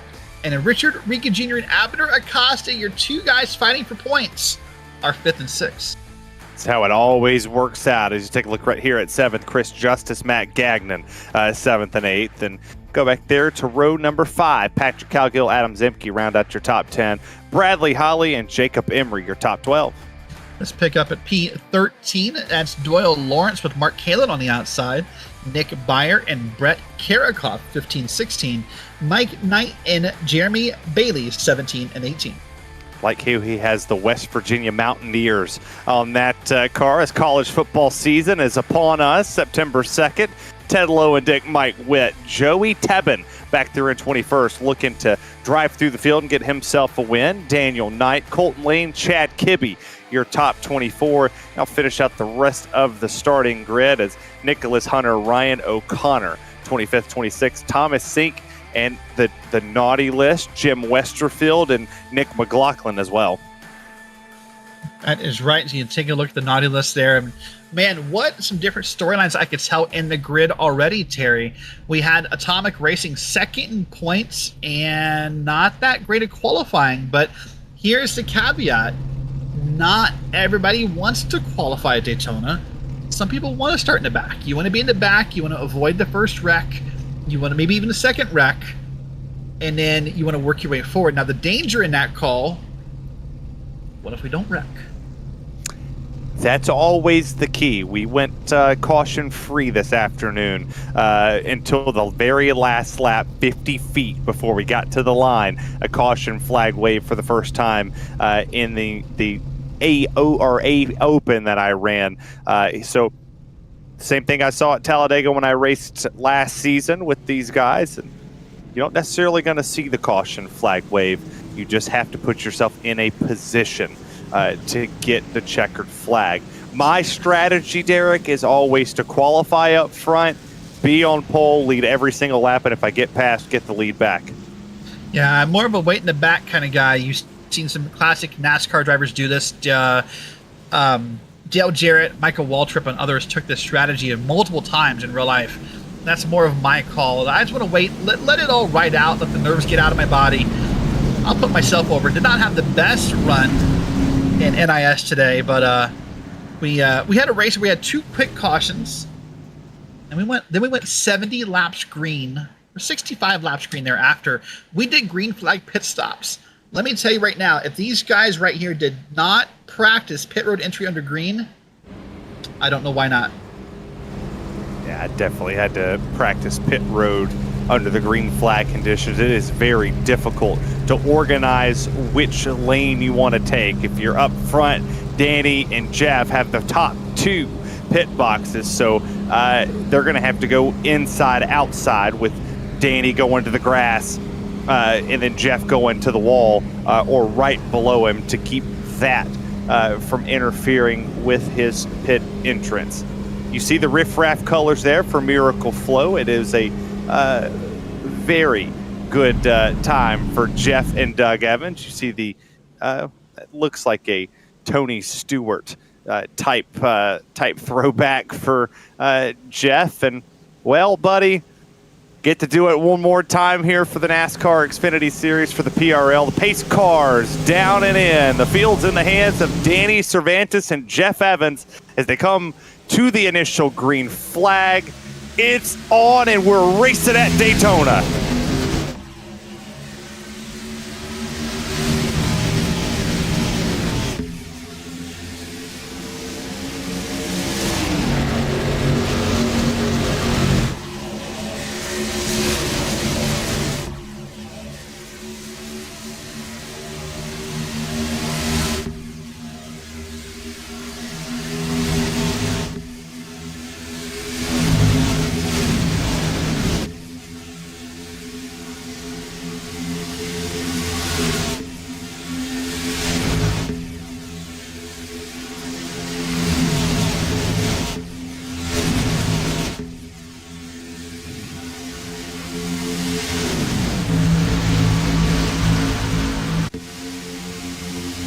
All right, lap one gets completed. Jeff Evans takes the race lead. Him and Elliott White on the outside holds it down. Now Richard Regan Jr., Abner Acosta. They've teamed up, Derek. They're 1-2 in the championship points. And if you're the 5, you have to hope for Richard Regan Jr. to wreck early and for you to do what you've done all season long, and that's be up front in a position to win. That's right. That's what you're hoping for in this moment. And there's been a lot of movement already. In that first lap, we stayed silent to let the action speak for itself, and it did. The leaders moved top lane, bottom lane. They were every which way here. But look at this. That second lane is already moving, and Elliott White, oh my gosh. Hold on. Man, they got a car in the wall, but they saved that. Oh, hold on. Oh, another wreck. Mark Kalin into the grass. He got sent around. That's Mike Witt. That's Daniel Knight. He's in this as well. Austin Hunter missed it by an inch. There's no yellow, Terry Radford. We're green. No caution flag because nobody was at a 90-degree angle. That is what it brings out the caution flag. And iRacing made it very strict. If you're going to wreck, somebody has to be stopped. But this separated the pack by a lot. 11 cars gone and done. You take a look all the way back there to 11. That's where you find Brett Karakoff, Nick Byron back. Hey, you're going to have to pray for a caution flag, and you're going to need one now. As Jacob Embry's on the pit lane, you take a look at this here of what started this one, and it all started with Mark going to the middle, and around everybody else goes. I mean, you can almost debate it starts earlier than this. It starts with Elliott White kind of getting almost turned in the corner, and people were kind of checking up and avoiding and checking up and avoiding. Matt Gagnon, by the way, the fastest lap there. But yeah, now, right now, if you're Abner Acosta, what you're doing in my mind in team radio is you're talking to Elliott. How's the car? Is it hurt? Are you okay?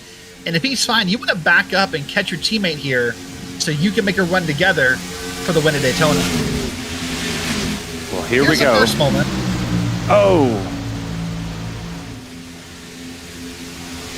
Of course, the drivers, I can tell you, are unhappy, Terry. The drivers are upset with race control about the lack of caution. The race control said the same thing. iRacing says no caution. We're going to keep racing, so just make the best of it. But Danny Cervantes continues to dominate at Daytona so far. Yeah, and you look to the outside. Richard Regan Jr. down there in the lower part of your screens looking for the race lead on his teammate, Danny Cervantes. Interesting enough that, take a look at the replay in the big screen, but Regan was willing to pull out on his teammate there, and he'll get some help from the Miracle Flow driver of Doug Evans. He'll jump up there to the outside and try to make that shove and get that lane working. But Matt Gagnon, Danny Cervantes have not won this season. It'll give them an opportunity to lead some laps and put themselves in this spot to win. It's very interesting to see that Regan Bogue Motorsports did not work together there this early in the race. Listen, this isn't F1, Terry Radford. This is not IndyCar. There's no team orders here. If you can make a move, you have to make a move here. If you're fighting for a title, it's a single title. I'm sorry to say that, but it is. Regan Bogue Motorsports is not going to win the Season 3 driver title. Richard Regan is. So That's why you can make that move. Look at this. There's the second pack, by the way. This is P12 through P21. This because we had 2 different packs because of that kerfuffle. Is there a better word for that? Kerfuffle, incident, accident. That's it. My Judge Judy knowledge coming out right there. Kerfuffle. That's one of her favorite words. Never thought you'd reference Judge Judy in the Daytona broadcast, did you?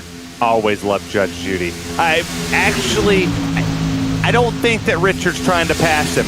It hit my mind of something that I talked about with the Whataback crew of why they could never win a plate track without something extracurricular happening at one point in time. Controlling both of the lanes for Regan Vogue Motorsports. They have 2 drivers in the field. That's it. The rest of their drivers are not here. They've got those 2 drivers. That's all they've got until the very end of this one. So why not control both the lanes? Keep anybody like Matt Gagnon for making this run. Keep Jeff and Doug Evans at bay behind them as well. But now that outside lane's starting to dissipate just a little bit. We'll see. Can Regan go inside and work his way back up to the outside of his teammate for that race lead? Yep, so that's what we're seeing happen here. I understand your point. It would not be a hot race. I would rather just have my teammates, bumper to bumper here in these cars. Now, here's the interesting note about these cars, Tay Radford. This is not the Cup car. These do bump draft. You can. It's not the Archer car. It's not the Gen 4. They still don't line up perfectly. Bump drafts are still dangerous in an Xfinity car. Yeah, in the Cup, you don't want to lock bumpers that much in them, but in these cars, you can really be aggressive. You don't have to be you don't have to be as gentle with them. They're easily pushed, and that's why I enjoy racing these in official lobbies. They're fun to drive. It takes a challenge. It takes some skill to wheel these things around as well. And you see a lot of stuff going on. We continue to see the side-by-side racing that's going on here. I'm curious of why the drivers 12th to 21st are racing side-by-side. That, while it might, speed you up just a little bit with the turbulence, that single-file lane, if you could keep it organized, would catch this with the side drafting going on up front. I tend to disagree a little bit, only in that it seems like there's a magic number in iRacing for cars in line before too many checkups happen for a line to be efficient. And I think that realistically, that low, hold on to that. I can't see if that is in that bottom view, but somebody went for a ride there. But if the front 4 of these guys can break out and they can make a run at it, that's the right number in iRacing to get a proper draft line moving. This big line, though, they might end up checking up so much and braking so hard in a corner that they may make no progress at all. We'll have to wait and see. Well, we'll see if the big wheels keep on turning as they roll down the back straightaway. New race leader so far was Richard Regan Jr. off the exit of 4. We'll see if he officially gets the 1 lap lead. And Danny's not going to give it to him.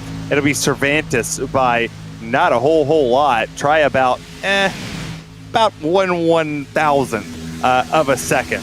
He crossed that start-finish line, so we'll see where it takes us on this path. There's only 3 drivers in the outside lane, and they're willingly sticking with the race leader side by side. Now, granted, the bottom lane with Jeff Evans is not on the back bumper of Matt Gagnon. I don't think he wants to be back there as well, because it's a bad time as Chris Justice has fallen off of the draft. That's going to be barring a caution flag. Race essentially done if they get around and lap him. Yeah, it will be. By the way, Matt Gagnon, good job here so far tonight. Not someone we get to talk about a lot in this series, but really is at least taking this moment to shine and riding around P2 here at Daytona. You're right. Even though that 3-car line, the reason why they're sticking together is they're bumper to bumper, basically. This bottom lane keeps breaking apart, catching up, and that's going to hurt them long term here because you're affecting that draft speed. You would say that they're bumper to bumper because the avenue's packed and they got to get away for the jackers, Jack? Oh my gosh. I quit. No? No, I would not say that actually. We're not going to jump on the ice baby or the vanilla ice train tonight. Well, no, because it's basically just no. You made a Judge Judy reference. I did, but like at least mine's she still has a damn TV show. Like Vanilla Ice does too. He builds houses. Wow. Hey, maybe you should watch more TV.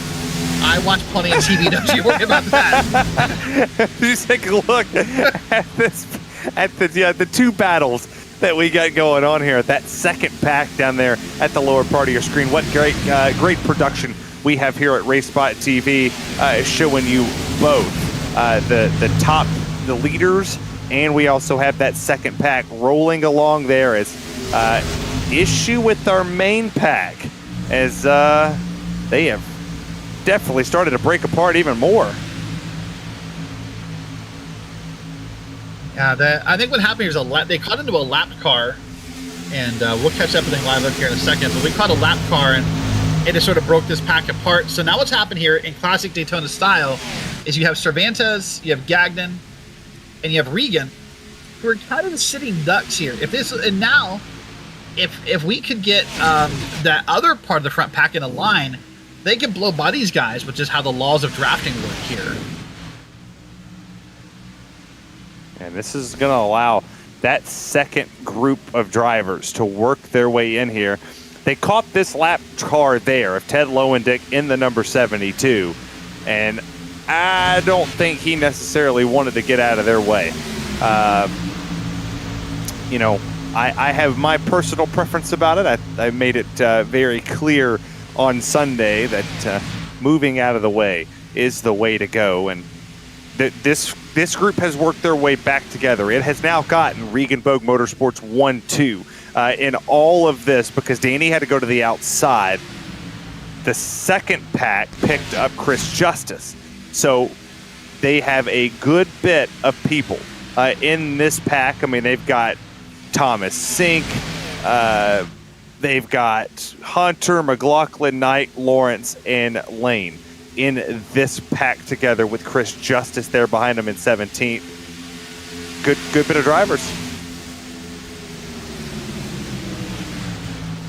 And that's definitely speeding. I wonder if they'll clean that. They might. I'll see if I can listen to find out, but I want to give you the reference point at home of what we're looking at. If you look at the ticker on the left side of your screen, basically the second pack, as you see in the bottom right of your screen, starts at P11 there with Thomas Sink on back. So there's a smaller pack in the first group. There's technically 3 packs right now, but basically you split it 10th and up and 11th and down, and that's how we're going to kind of follow these packs right now. And by the way, Richard Regan now around Matt Gagnon for the moment, as now they're 2 wide at the front here. Yeah, Brett. That's Brett Karakoff going to push Richard Regan Jr. up to the front. They've worked well together. Okay. And that's a good fight going on here, as Brett Karakoff works with the 56 of Richard Regan Jr. He'll get Richard clear, but he leaves him. The moment he cleared him for the lead, he dips right in front of his teammate. So now we'll see, does Abner Acosta stay up on that outside lane? Does Elliott White go with him to make it a 3-car tandem up top? And Brett has a hole. He'll get to the bottom as Matt Gagnon backs that up. There's Joey Tebbin going 1 lap down. What a night for Atomic Racing. This for a team that's done so much, so strong this season, to have these kind of moments right now. I mean, the race is far from over. Who knows who doesn't get a lap back, but that's hard to see. But yeah, right now Abner Acosta is being left at the front of the pack on the outside as people are pulling in, but he's got his teammate Elliott White behind him, and they might try to make a run at this. These guys are talented drivers, and I don't put anything past them. Yeah. Now Karakoff comes back up here. We'll take a look solely at the front lead here. We're going to end the double box for just a moment here, Terry. Come back to the single view here. what a night this has been so far. It's been, I mean, that had that one calamity, but pretty much a clean race, other words here. But if you're 11th on back, you're praying for caution. Let's ride on board for a lap here with Elliott White and see how this track rides.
We come to complete another lap here at the Daytona International Speedway. Terry Radford, Derek Watson here on the broadcast, and season finale for the NASCAR Xfinity Series for the Precision Racing League. You see the Regenboog Motorsports drivers here fighting it out, and Regan Cervantes, top two drivers thus far in this race. We saw Calamity Derek on the opening laps here, where 11 drivers split this pack in half. It has now fallen a couple drivers off. Now it's 9 drivers in the lead pack, make it 12 drivers in that second pack. And the interesting point is that right now in this front pack is still our top 2 in points. Richard Regan Jr. leads this race. At this moment, he also wins the title. And of course, Abner Acosta back there in P5, trying to find a way to make this work. He's only, 6 points back. It can be tight as this race ends here on who wins the title. And the chat out there, John Jones, excited to race in the series next season. Got my teeth kicked in the Cup Series. Hopefully I can fare a little better in here. John, I'm telling you, these drivers in the Xfinity Series are just as stout as the drivers in the Cup Series on Sunday night. Don't forget, if you want to sign up for any of the series 5 nights a week, broadcasted right here on RaceSpotTV, go to the precisionracingleague.com. You can also check them out on Facebook and Twitter to sign up for the series. We take a look in car with Bradley Holly, where all of the Star Wars stuff, and he kind of seems bored just sitting there. Can I tell you, that's not how I look when I super speedway race. What do you're like up on the wheel? Oh, I'm biting my lip. I'm talking to myself. I'm nervous. Like that is stoic. That's like meditation right there. That's impressive. I mean, I have my cam on right now, and I'm already kind of nervous about it as it is, much less racing. Yeah, see, I'm not like that. I get very angry very quick in plate racing. I believe. That I believe. Well, I mean, you think about it for a second, right? When they want a single file out, they don't want to race. Well, this is called iRacing. Not I turn a bunch of laps in a single file line. I want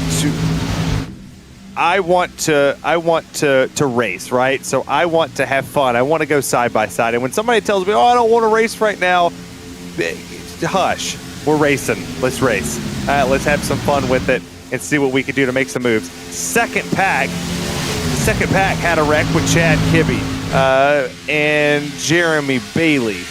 Not going to bring the caution flag out, but we take a look at it right here. The West Virginia Mountaineers already having a crappy season. Oh, Adam Zimke, Kibbe. Oh, and there's Jeremy Bailey, and nothing he can do with that one. Oh my gosh. Turtle. Just like their football program, up and over, and not worth talking about now because he's retired from the race. So let's talk about this for a second. If you're watching at home, maybe you don't do iRacing, or you're like, why is there not a caution? Well, the iRacing system has determined that if that wreck happens below the white line you see at the bottom of your screen, that is off track. And if a wreck is off track and not hindering the race, there's no caution. So as much as that would be one in real life due to driver safety and whatnot, fortunately we don't have those problems here. So so we're going to keep green here as I'm being harassed in my ear by my producer who's trying to make me laugh on air. Good job. But yeah, so now we're going to keep racing here, keep green. We are quickly approaching the halfway point here. And this is that moment we talked about in the beginning. What people like the Atomic Racing team not starting up front. What if we don't wreck? What if there is no caution? We're approaching that moment here, Terry Radford, of what if there is no caution? And the only one of their team at this very moment who is not one lap down is Nick McLaughlin. He's sitting 13th. Tevin a lap down. You've got the 72 of Ted Lowendick. He's 5 laps down in the pits. So not the night that a time. And here we go. Pit stops have begun. Wow. The entire lead pack pitted at the same time. No surprise that they pit as a cohesive unit. And no surprise that they're splitting this race in half, basically, about a minute or two off of it. So, nice job. Funny enough, I'll share some background knowledge. I was just poking Terry Radford, said, hey, do you think we're going to see pit stops or when? And literally, I looked up, and there they are. So it's like I summoned them in my own little weird way. Well, Danny leads it off a pit lane. This is going to allow that backpack to come up here and take the race lead with Sink, Hunter, Knight, McLaughlin, Lawrence, Evans, and Chris Justice with Colton Lane tucked in there as well. The one thing that they could pray for if you're those top 9 or top 8 drivers is for a caution flag to wave any second now. You can go a little bit longer. You can run the tank dry. You get a decent amount of laps. I believe you get about 38 laps of fuel. So and we also had a caution at one point. So it would. No, we've not had a caution in this race. We were caution free. We almost had a caution, but it would give them an opportunity if we get the caution flag to wave to put themselves in a decent enough light to where they can be with the pack and not have to do anything. I will say everybody on the pit lane on that one took fuel only, it seems, minus Matt Gagnon. I believe he either took a little bit more fuel than the rest, or he might have taken 2 tires. We'll have to see if I can find that information here, as he's 17th on your leaderboard at the moment. You got the Illinois driver up there, Thomas Sink, leading Texas and Georgia with Mike Knight, and there's another Canadian driver in 4th with the Lone Star State of Texas being represented well in this field, as 3 of them from the great state of Texas or the United States of Texas. Yeah, something like that. Just kind of getting some feedback from drivers as they're exiting the car. Ted Lowendick said he went and asked, "Are cautions off?" Not that we know of. We just haven't had a trigger point yet. That first one was close, and I can see the argument for it, but the second one was well below the track, so we'll have to wait and see. Nick Hunter currently in 2nd, Thomas Sink in 1st, Mike Knight up in 3rd. This is only because of pit cycles. So right now you have your actual leaders and then kind of your hypothetical leaders. Assuming your caution doesn't come out. They're going to come out of turn 4 here.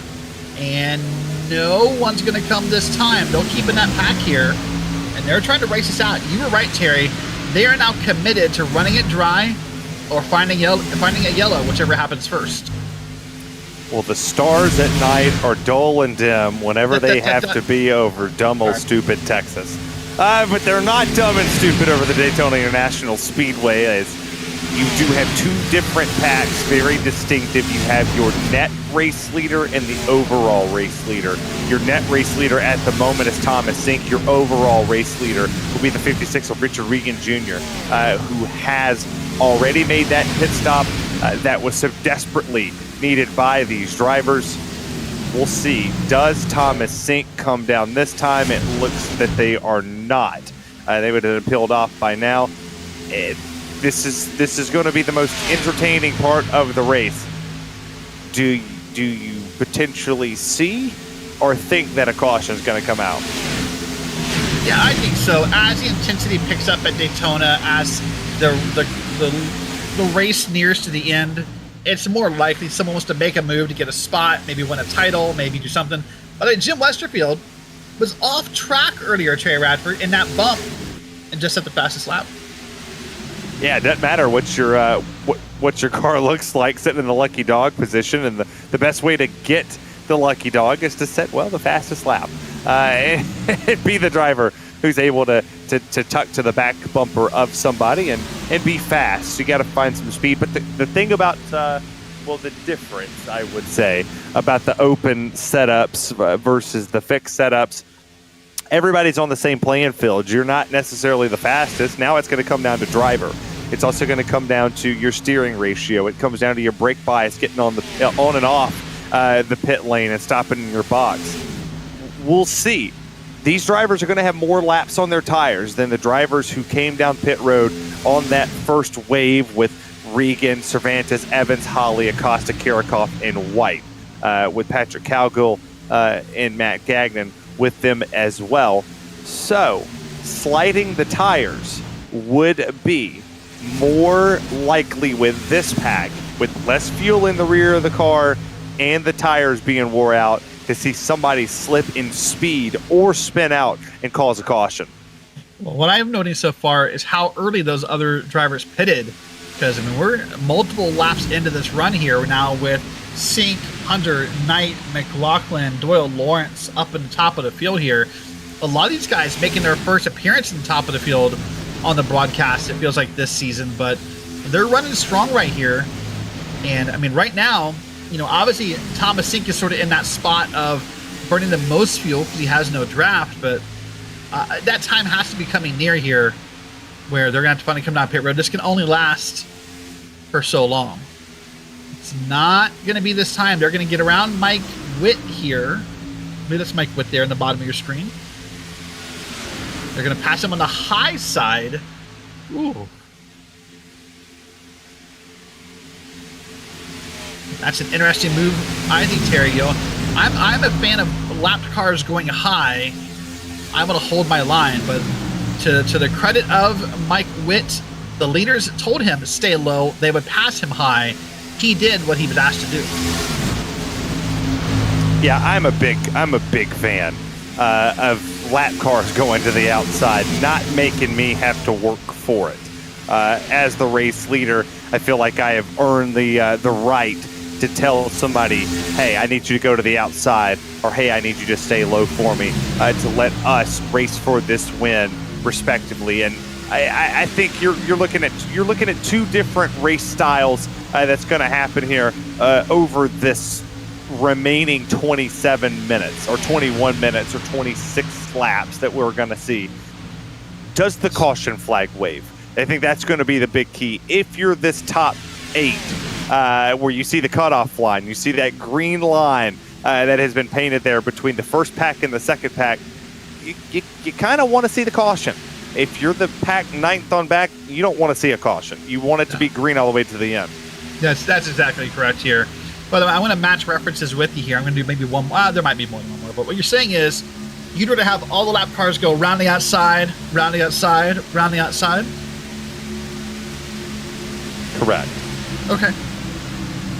There's really no more words of that song I can repeat and not get fired, but we'll stop there. Well, I mean, next season, you can say, guess who's back? Back again. Derek's back. Tell a friend. I have friends. In low places. That's very true. Yeah, there it is. There it is. By the way, look at the net leaders here. They're also doing the same thing. They also pass a lap car on the bottom. That is Mike Witt again. Was told to stay there. So once again, I'm gonna praise Mike Witt. I'm not throwing shade. He's doing as asked and staying on that line. That's the leader's choice to put him there, and that would not be my choice. But to each their own. At least it's not Sophie's choice, where they're just pointing at stuff and saying that's got to be it. But as you see it here, I would imagine that that we're going to see pit stops for these drivers. 38 coming to 39. Yeah, they're going to pit here soon. That is no way in there. I would imagine they're coming this time or next time by.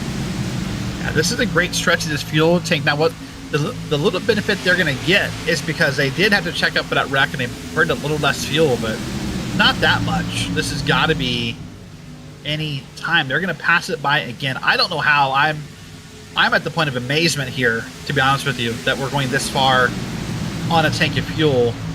But you're right. The difference here now is going to be that pit stop. They're more likely to slide the tires, both on and off. Here's a hot take for you.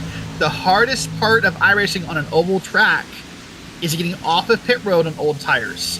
It is the hardest thing to do and not spin the car. That is true. You want to be able to get up to speed to not lose the time that you're potentially going to lose. And I mean, they're getting caught like a rock in a pond here. Those net race leaders were just on the same straightaway as them. They're right into the corner. They're getting very, very, very close to getting the draft off of the last car that's in this pack with them. So I think it begs the question: do you wait till they catch you and hope that they catch you with too much speed that somebody makes the mistake to bring the caution out, or do you just pit and count your losses and think you're going to go a lap down here? I don't think they'll go a lap down. I think they're going to pit here, and because of how short the stop is, I think they'll come out on the back end of the lead lap. I don't think they're going to get lapped here, but they'll be pretty far back off the lead here. I mean, to quote my 2000s-ish knowledge, like these guys right now are about to be my own worst enemy with this pit decision they're making. We're digging That's right, deep now. We're digging deep. Doug's gonna come down pit lane all by his lonesome. By myself. Deep into the vault this afternoon as Doug does come down pit lane here. You see the race leaders catching each other. They're right on top of one another here, as you can see Richard Regan Jr., you can see Danny, you can see all those drivers making their way into this one. It is a good, decent pack, and they're, like I said, they're not too far away from making this run virtually over for the drivers that are now inside the top 7. And here they come. This is the moment we've all been waiting for. This is right here now. Let's watch here. I think everyone got it checked down. No speeding that I can see, but based upon the eye test. We'll wait a minute for iRacing officials to let us know otherwise. But now pit. Oh no! Thomas Sink blew the pit stall, Terry Radford, and I thought for a second, maybe not. I saw the car go up, but now we're waiting to see what they do here. These guys can be gas only if they want to be competitive here, but we're waiting for people to come off of pit road here. Here they come, Terry. Yeah, I would. This is gonna have to be. It's gonna have to be perfect. Had some issues there coming off of the pit lane. Have to be careful to not go over that double yellow line. That is a penalty, an unsafe pit exit if it does occur. So you have to stay below it till you get to the blue line, which is going to be right there. They're just now crossing it. The blend mark They are over a half a lap behind the race leaders, and the race leaders are at full song. They're not yet. So it's going to be about 3/4 of a lap here. Yeah, so now what happens? Now the question about the caution is, did the guys now in back, I mean Sink and that crew, did they take enough gas to have a green white checker if we have one? Or I guess for caution we don't have a green white checker, so that's a null point. Sorry, but did they take enough gas? Or did they gamble, see if they can make something happen? But now Richard Regan, your points leader, back up front. It's Regan, Cervantes, Evans, Holly, and Abner Acosta in your top 5. You see your top 5 there. Jeff, who started second, is sitting in the 3rd place position. It's really been all Regan Vogue Motorsports thus far in this race. They have been 1-2. It's going to take a decent amount. And let's have a little fun here for a second, because I see 2 Regan Vogue drivers, 3 technically with Patrick Cowgill, but I'm just in the top 7. 2 Wadaback drivers and 2 PRL drivers. 2 versus 2 versus 2 to go 3 wide around the racetrack. No, I mean, can I tell you why? Shoot it. You had this same thought about 6 weeks ago in Atlanta, and what happens? I did. They let Elliott White just left his teammate to try to go get a win. I respect the idea of teams and that they should work together. I'm not debating that. But at the end of the day, in about 13 minutes and 30 seconds from now, no one cares what team they're on.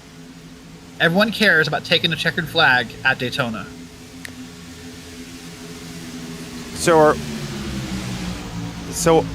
are you telling me that maybe just maybe Abner told Elliott that he better shape up because he needs a teammate, and his heart is telling that it's him? No, I'm not saying that. Abner probably said, "Hey, go win a race." That's what Abner said after Atlanta. He told Elliott, "Hey, go win a race. Go do what you got to do." Listen, there are guys here who would wreck their grandma for a win at Daytona. I would wreck a lot of people. Would you? I'm gonna get you in trouble here. Would you wreck your wife for a win at Daytona? Yes. Oh yeah. You want to stop and think about it, or you good? I have to think nothing about that. I would wreck my newborn kid. Like, the kid could be born. The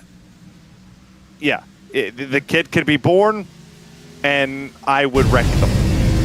Like, get on iRacing, I'd wreck them. Would you wreck me for a win at Daytona? I would wreck any of you for a win at Daytona. I love winning here.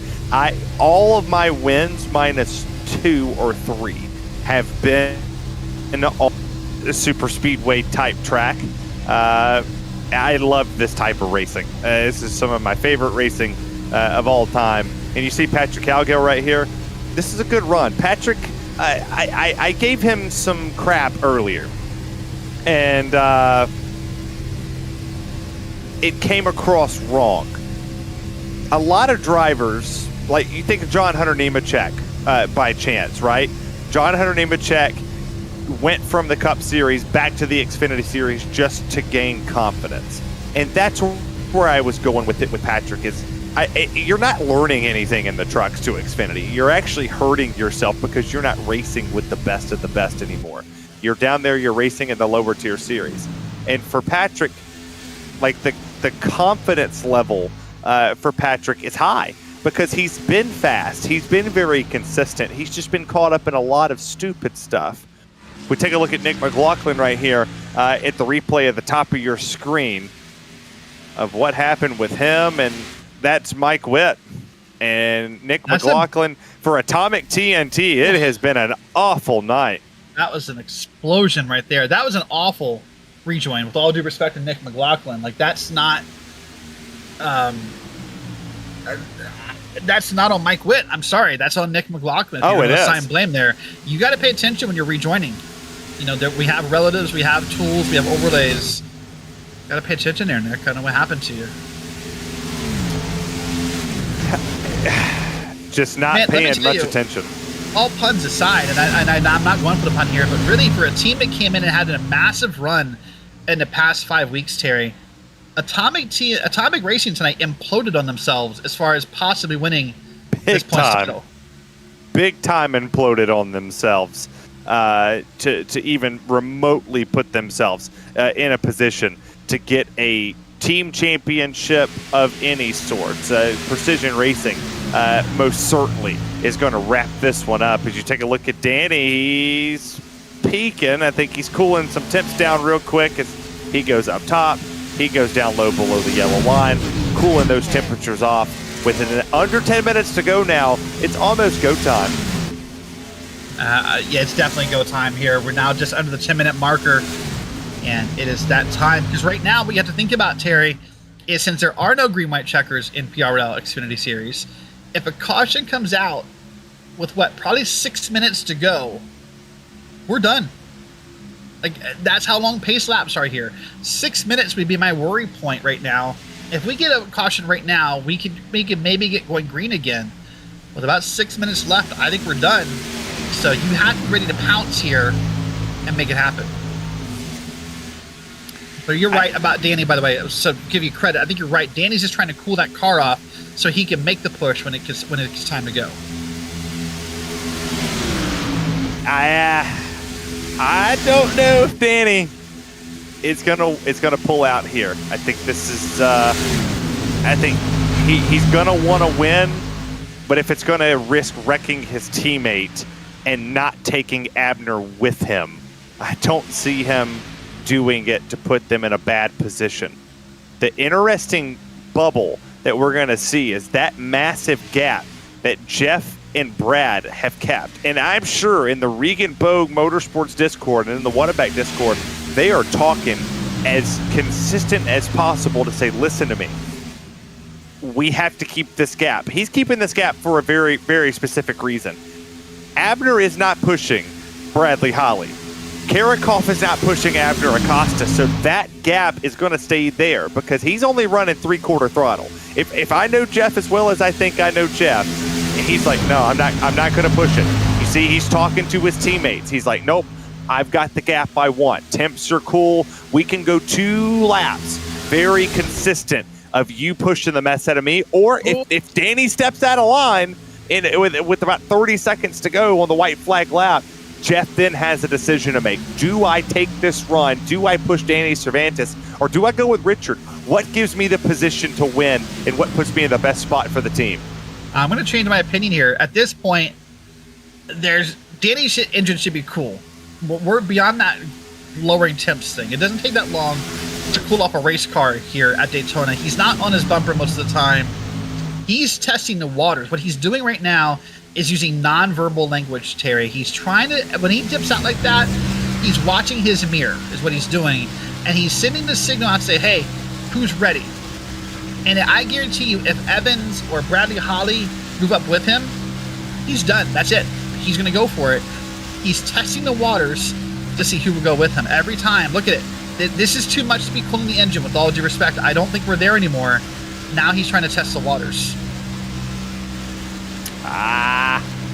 Well, look. Yeah, we'll agree to disagree on that one. The Xfinity fixed set, it heats up really, really, really fast. The open set, not so much. You can get away with 2 to 2.5 laps of actively pushing.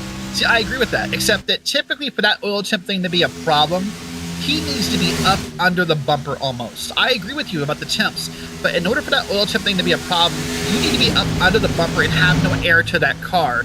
There is plenty of air getting in that car. Maybe I'm wrong, I have been before, but I'm telling you, he's testing the waters to see who will go with him. I think he's fully aware that the Whataback teammates are not going to go with him here. Why would they? Why would they push him? Debate me on this one. Why would they go with Danny there? Why would they not take the route of hanging him out to dry and going with Richard to get him out of the way to see if Richard's going to go pick his teammate up or not, if he's going to throw the block or not?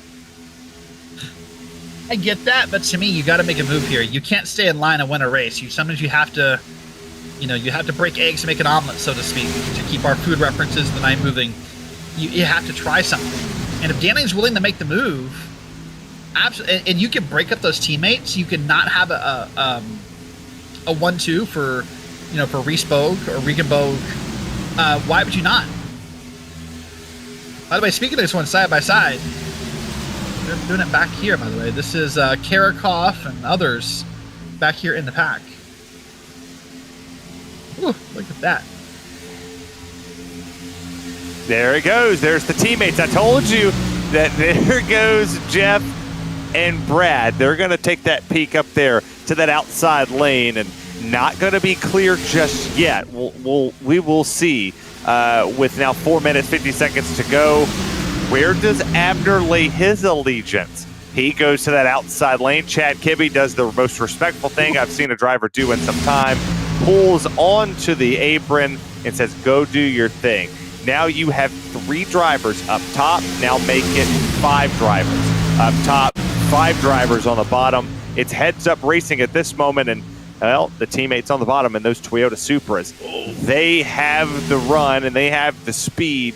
Holly, Evans don't have it up top just yet. And the reason why they don't have the speed up top is as a driver in the bottom lane, Terry, you have that yellow line as your guide. It's sort of your cushion where you know where you want to drive. If you hold that yellow line, you'll mostly hold a straight line all lap long. When we saw Evans and others up top, they were still jockeying for position and moving back and forth. They were not in the line, they were not drafting, and therefore they were losing speed. Yeah, but you see it here down the back. Yeah, there's the back straightaway. You see the bottom drivers. They are not locked up with one another, but Jeff and Holly are.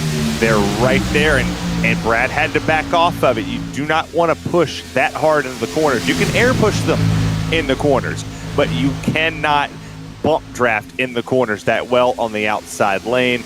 Take a look at it here. 3 minutes, 26 seconds when they cross the start-finish line this time by. And we are definitely at that mark right now, Terry. You have to go for the win.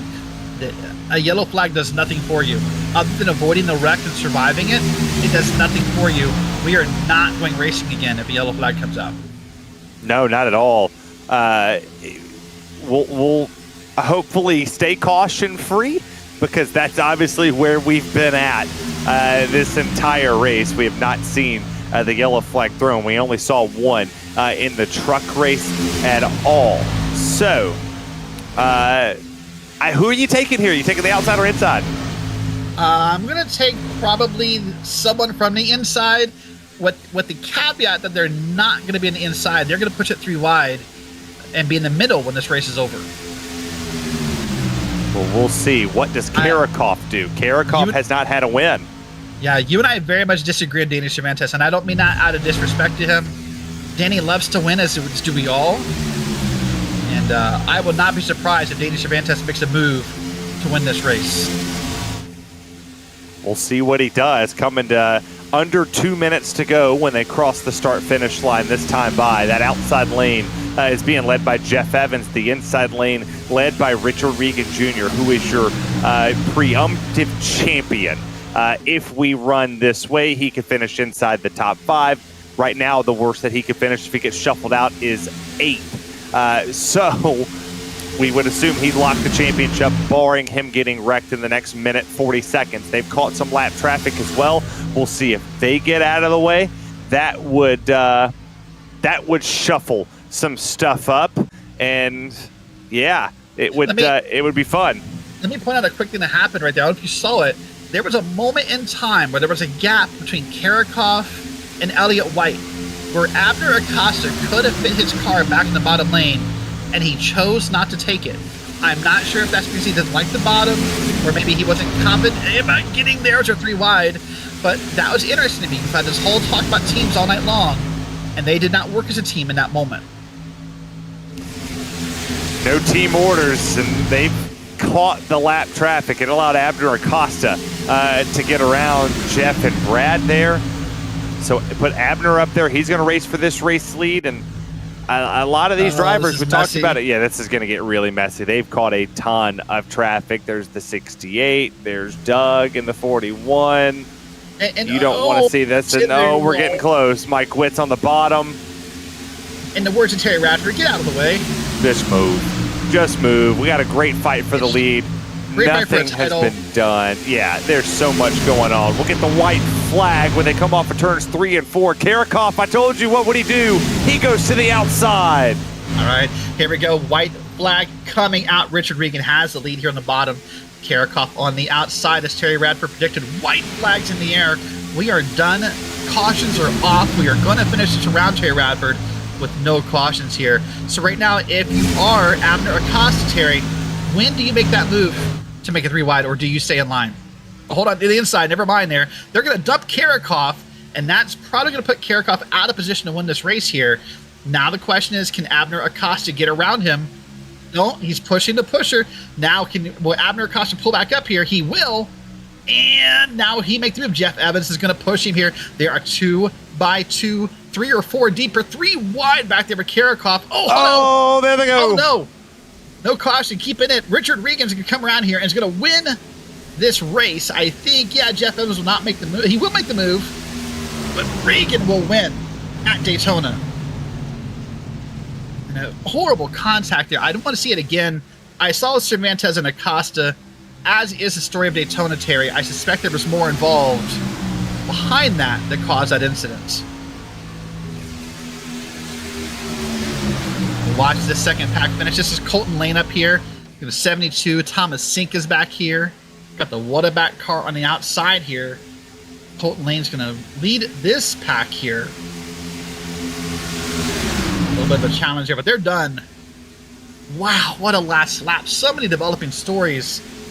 Well, unlike the truck race, Terry, your race winner and your championship winner are the same person. Doesn't happen much, but that time Richard Regan Jr. gets the race win over Jeff Evans. We'll talk to those two plus Elliott White from the PRE as we take a look at that final run to the line, and everybody just started wrecking inside that top 10. Yeah, I don't know if maybe, I don't want to blame, oh my goodness, Danny. That's a hard hit. For someone who ran so well all night and honestly was so conservative, that's a sucky ending, to be honest with you. As you see Richard Regan burn it down here in the grass. I'm not sure if Evans got the back of Abner or what happened, but that was a sudden and instant.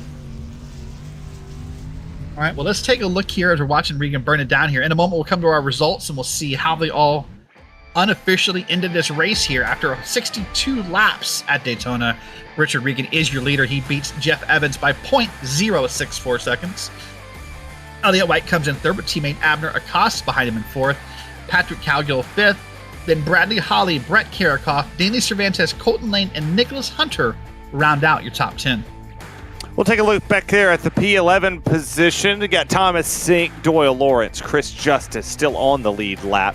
Then we'll take it back here to our 1 lap down drivers with Jim Westerfield, Doug Evans, and Mike Knight with Matt Gagnon in 17th. 2 laps down on the field, Joey Tebben and Ryan O'Connor. 20th goes to Mike Witt. The remainder balance of the field, Mark Kalin, Chad Kibbe, Ted Lowendick, Adam Zimke, Nick McLaughlin, Daniel Knight, Nick Byer, Jamie Bailey, and Jacob Emery, the used car lot of the evening. Wow, what a race. And of course, Jim Westerfield had that fastest lap back there in lap 30, by the way.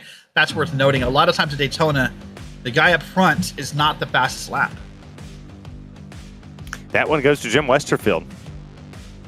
All right, well, let's wait a minute here, and we'll wait and see if anyone shows up for interviews. There should be some celebrations happening up and down the field. But guys, Terry, wow, like what a last lap. I was not sure what was going to happen. You were right. Danny was going to be a loyal teammate to the end. I must give you credit, but a lot of contact. Look at it in slow-mo there. Just all the beating and banging, the chrome horns, the other terms I can't use happening right there. And then somehow, though, Abner came out and Elliott came out 4th and 5th after all that contact. I can't believe it. But let's do this, though. Let's go and welcome in not only your race winner, but Terry Radford, your points winner, Richard Regan. Congratulations. Thank you. Yeah, Richard, congrats on the championship and the race win at the same time. Season 3 getting it done here. What does this one mean to you? I know you were really willing to do anything for this title. It means a lot. We had 4 road courses this season, so I kind of gave up a little bit. Should have won Pocono, Atlanta, a couple other places where things just didn't go my way, and I kind of gave up a couple wins. So it kind of put me in a deeper hole for the road courses that came up. So that's why a couple weeks ago I was like, yeah, you might as well hand the championship over to Abner. But we with him losing the race at Indy and me not being able to race Indy actually helped me, because I got to drop more. I got to drop less points than I ended up having. A good strategy tonight, and we knew we had a point race tonight. So, me, Danny, and Brett, we had a good strategy, and we teamed up with Wadaback to try to get Abner hung out to dry on pit road, but they kind of figured out when we were pitting. So, but yeah, it means a lot. Well, talking about next season, you're obviously going to come back, I hope, and run this season in the number 56 to defend your championship, and hope to get the overall championship along with the season championship. Oh yeah, for sure. I actually don't have a yearly championship to my name, which is kind of crazy, but we're definitely going to try to change that this season. We got some good momentum coming in, and we're going to have a lot more ovals and road courses next season. So, I just got to put in some more time, and I'm probably going to start taking it a little bit more seriously with the practice. That way, I don't run into a situation like this. And obviously the last race of the year is, top 4 for the yearly points. Whoever finishes up front wins the championship. So you're going to have to put a lot of time into whatever track that's going to be. And hopefully we can get 3 season championships and a yearly championship this year. Well, I tell you what, congratulations on both this season, and we'll pass it back to Derek Watson. Well, Yep. Richard, before you head out, Terry and I have come up with this idea of asking silly question time. So I have a question for you. Okay. In a world where knives always exist, you can only pick one: forks or spoons. Forks. Okay, give a reason for that. I don't know. I don't really like spoons. So Okay. I use forks for a lot of stuff. So I don't know. I don't use spoons too much. Did like a spoon chase you in a nightmare, or what happened to you that you don't like spoons? Did you have a bad ice cream incident? I mean, to be honest, the only thing I use a spoon for is ice cream and cereal. And honestly, I think spoons are kind of not essential for anything else other than those 2 things. What about soups or? Oh no, nothing? I use a fork for soup. That has got to be the weirdest It's thing not I've heard in illegal. a long time. It's not illegal, because then after you eat all the noodles and whatever's in your soup, you got the broth you can drink after. All right. Well, listen, all kidding aside, congrats on the win this season, both the title and the race here at Daytona, and we'll see you next season. Yep, thank you guys. Let me give a shout out to Multiple Sclerosis Society, Mission 22, Mr. Hedge, Photography, Brett, Danny, Reese, Nick, all the truck boys at RBM. Give a shout out to Wadaback for tonight. Everybody that tunes in, my dad and my aunt, my girlfriend Kaylee, they watch every week. Everybody at the PRL and you guys at RaceSpot. Thank you for all that. And by the way, tune in here at the end. We're going to say goodbye to Terry as well. So all those shout outs are very valid. But thank you, Richard. Have a good night, and we'll see you next season. Thank you. Oh yeah, let me give a shout out to Terry for his last race for a little bit, because we're gonna miss Terry, but hopefully his replacement is just as good. It's tough. All right, Richard. Have a good night. We'll talk to you soon. All right, see ya. Well, listen, that is Richard Regan Jr. He finishes P1 in the race. I was looking at multiple screens and kind of got lost, Terry. But now let's talk to P2. That would be Jeff Evans, and he's going to be with Terry Radford. Well, Jeff, you had the Riff Raff Miracle Flow Ford Mustang up there looking good all night long, and had an opportunity to win it there, but all hell broke loose around you. Yeah, it did. I was joking during practice. They kept wrecking in front of me. I kept splitting through them all, and I said I used up all my good luck, but apparently that was a lie, because man, some bad stuff happened there in front of me coming to the line. Well, and you got to the back bumper of Regan there. You had an opportunity to move him. He wrecked across the line. Did your eyes get really, really, really, wide, thinking that you had the opportunity to win this race? I mean, they got wide more when Danny and Adam came together in front of me. But no, I with it being with Daytona and Talladega, it was always going to be a tough task to get all the way to Richard and actually get by him there. So I mean, I had to make one moment when I started going outside and close it off on that one. I was just kind of right second. Well, that initial one, I kind of wanted to go back to the initial 3 laps of this race because pandemonium really struck. We lost half of the field. Like literally from 11th back was gone. And so it was only 10 of you in the initial point of this race, all race long. I heard about it. It happened right behind me, so I saw it kind of off in my mirror and heard about what was happening. But yeah, I got really lucky that I think I was like one of the only people in front of it and avoided any damage because of it. So got lucky. Well, your dad was caught up in that one. Yeah. I'm sure he wasn't too happy with his night being over. But, man, what a season. It was cool to think about it. One season ago we were teammates. Now we're still teammates, but just in a different sense. But, man, talk about the how cool the season's been for you and big plans next season for you guys at Whataback. Yeah, I mean, altogether, I mean, it's been a pretty good season. Been running at least top 5 most weeks. Brad and I have been having fun battling back and forth for top 5s and stuff. So it's been a good season for that specific team of it. But then team as a whole, some people have some good races. Some people had some really bad luck.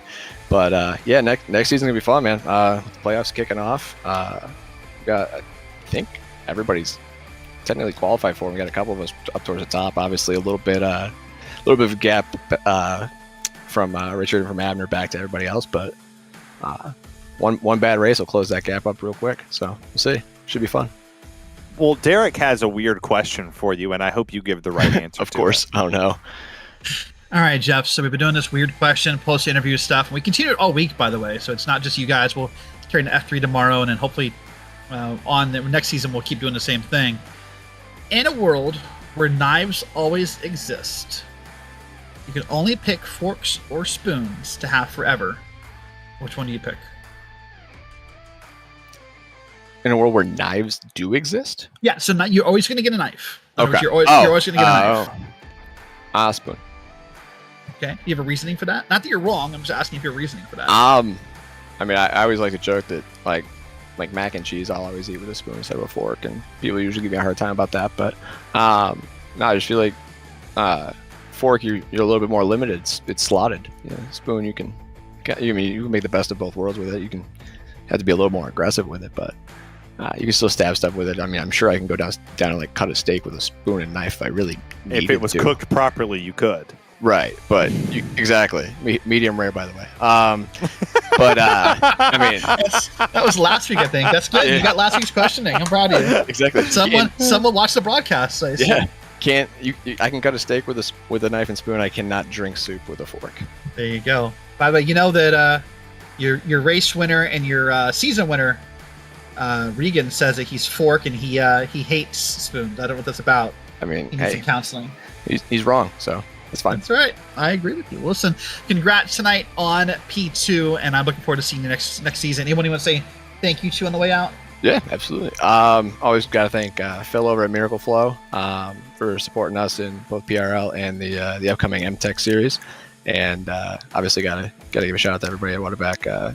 Obviously, we're a little bit few less up front tonight than we had initially planned, but made the best of it. So, well, we'll see you next season. Have a good night, Jeff. Thanks, guys. That is Jeff Evans. He finished P2. And then I put him in the wrong. I did not put him wrong. I did the right thing. All right, let's finish it off. Actually, Elliot is here. So P3 tonight's Elliot White. Elliot, good job tonight. You survived that first incident. You almost got turned around. What happened there? Well, I mean, it was. I think Danny was being a little overzealous, wanting to pinch that early on lap 2, but ultimately netcode got me up the track, and then everything happened behind. But Yeah, I just feel bad for you guys having to watch the rest of that race. It was pretty tough. You know what? It's funny. I've seen you drivers in chat saying that. Tara and I had a great job. I had a great time. We were talking strategy and teammates and all kinds of stuff. I had fun up here, so I was having a good time. So the question I'm going to ask you, and see if I can prove Terry Radford wrong. So no pressure, but don't get this wrong. Would you have pulled out from behind of or dumped? Not dumped. Dumped from. Would you have left Abner or Costa to get a race win here at Daytona? Yeah, potentially. Yeah, I told you. I probably would have, because I know the worst case scenario is Richard winning. I mean, if either me or Abner win, it's probably fine. There you go. But well, listen, you had an incredible season as part of the PRL esports team. You guys are going to win the team title. You had a great personal season as well. I'm assuming you're coming back for season 4. I actually don't think I will be. Just I have a university semester coming up, so not sure. Well, who's these professors? I can write you a letter. Let's get a professor on the line right now. I mean, I haven't even met them yet. I can't really. I feel like I don't have that presence yet. You know, I can't do that. But I'll probably be doing the college series, the college iRacing series. What's more important, Elliot? PRL Xfinity series or your future? I'll see you there. I'll see you there.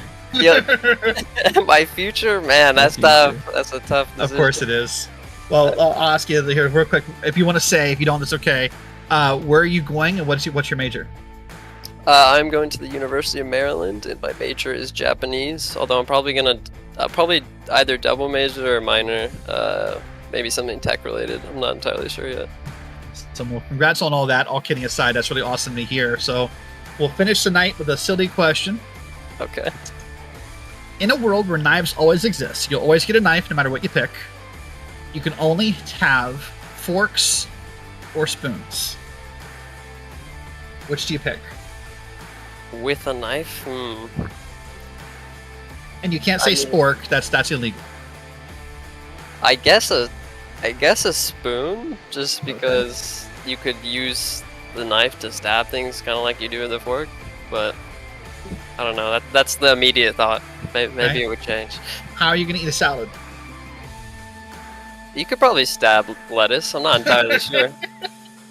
To be honest, that's gonna be the longest salad eating right there ever. Probably would be. I mean, there's hands too. I mean, we really had to come down to it, you know. Well, for the record, Terry Radford and I agree with you. We were also Team Spoon, so massive spoon fans. Massive spoon fans. Spoons are convenient. They're very, they're appealing, visually appealing. Well, listen, whether it be in the college series or back maybe part-time in PRL or wherever, I hope to see you again. It's been a pleasure watching you all season. Good luck with school. I appreciate you guys. Thanks for the broadcast, as always. See you there, Terry. See you on the college series, my boy.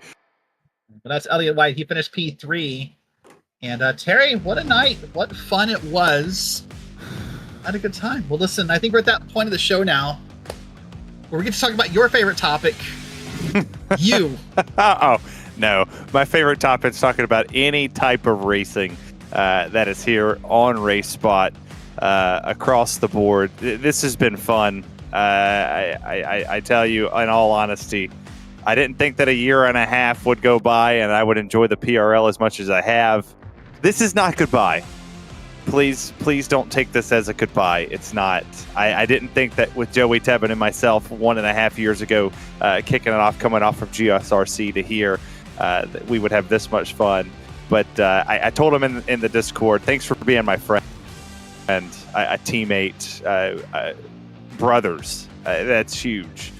I've met a bunch of amazing people, and it's not done. I will be back. I promise. It's going to be a while.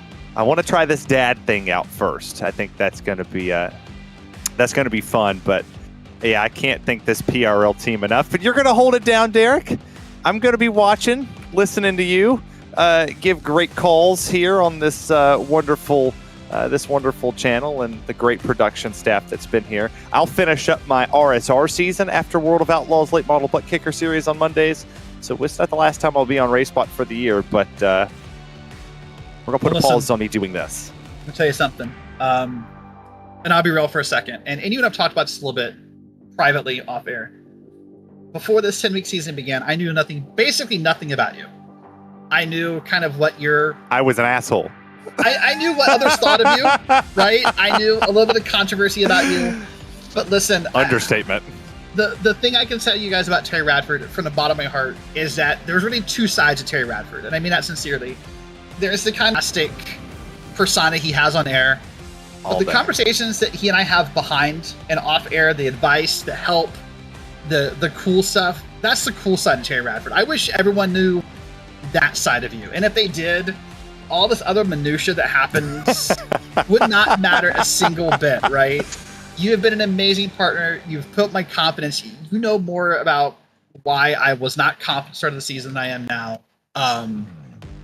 Thank you. Thank you, and thank you. And there's a quote, I guess I'll finish our night of references, from John Q, where at the end of the movie he says, "This is not goodbye. This is see you later." Yeah, it's a see you later. I will be back. It's all going to depend on what I feel like with the kid, but I owe it to the PRL and I owe it to RaceSpot to not start a season and can't commit to finish it. I don't want to call the race, and then I don't want to be not the last person to call that race as well. But I love each and every one of you. And for the final time for the PRL for a good while, this will be at least 2 to 3 years of me walking away. I love all of you. I look forward to watching your races. I'm cheering you on. I'll be in Discords with you. My DMs are always open. Facebook, Twitter, Discord, hit me up. I'll always be around. You can always catch me on iRacing. I'll still do that 1 or 2 shows a week, potentially. But I love y'all. Good night. For Derek Watson, myself, Terry Radford, for Dustin Ollis, this has been the NASCAR Xfinity Series and the Truck Series here on RaceSpotTV.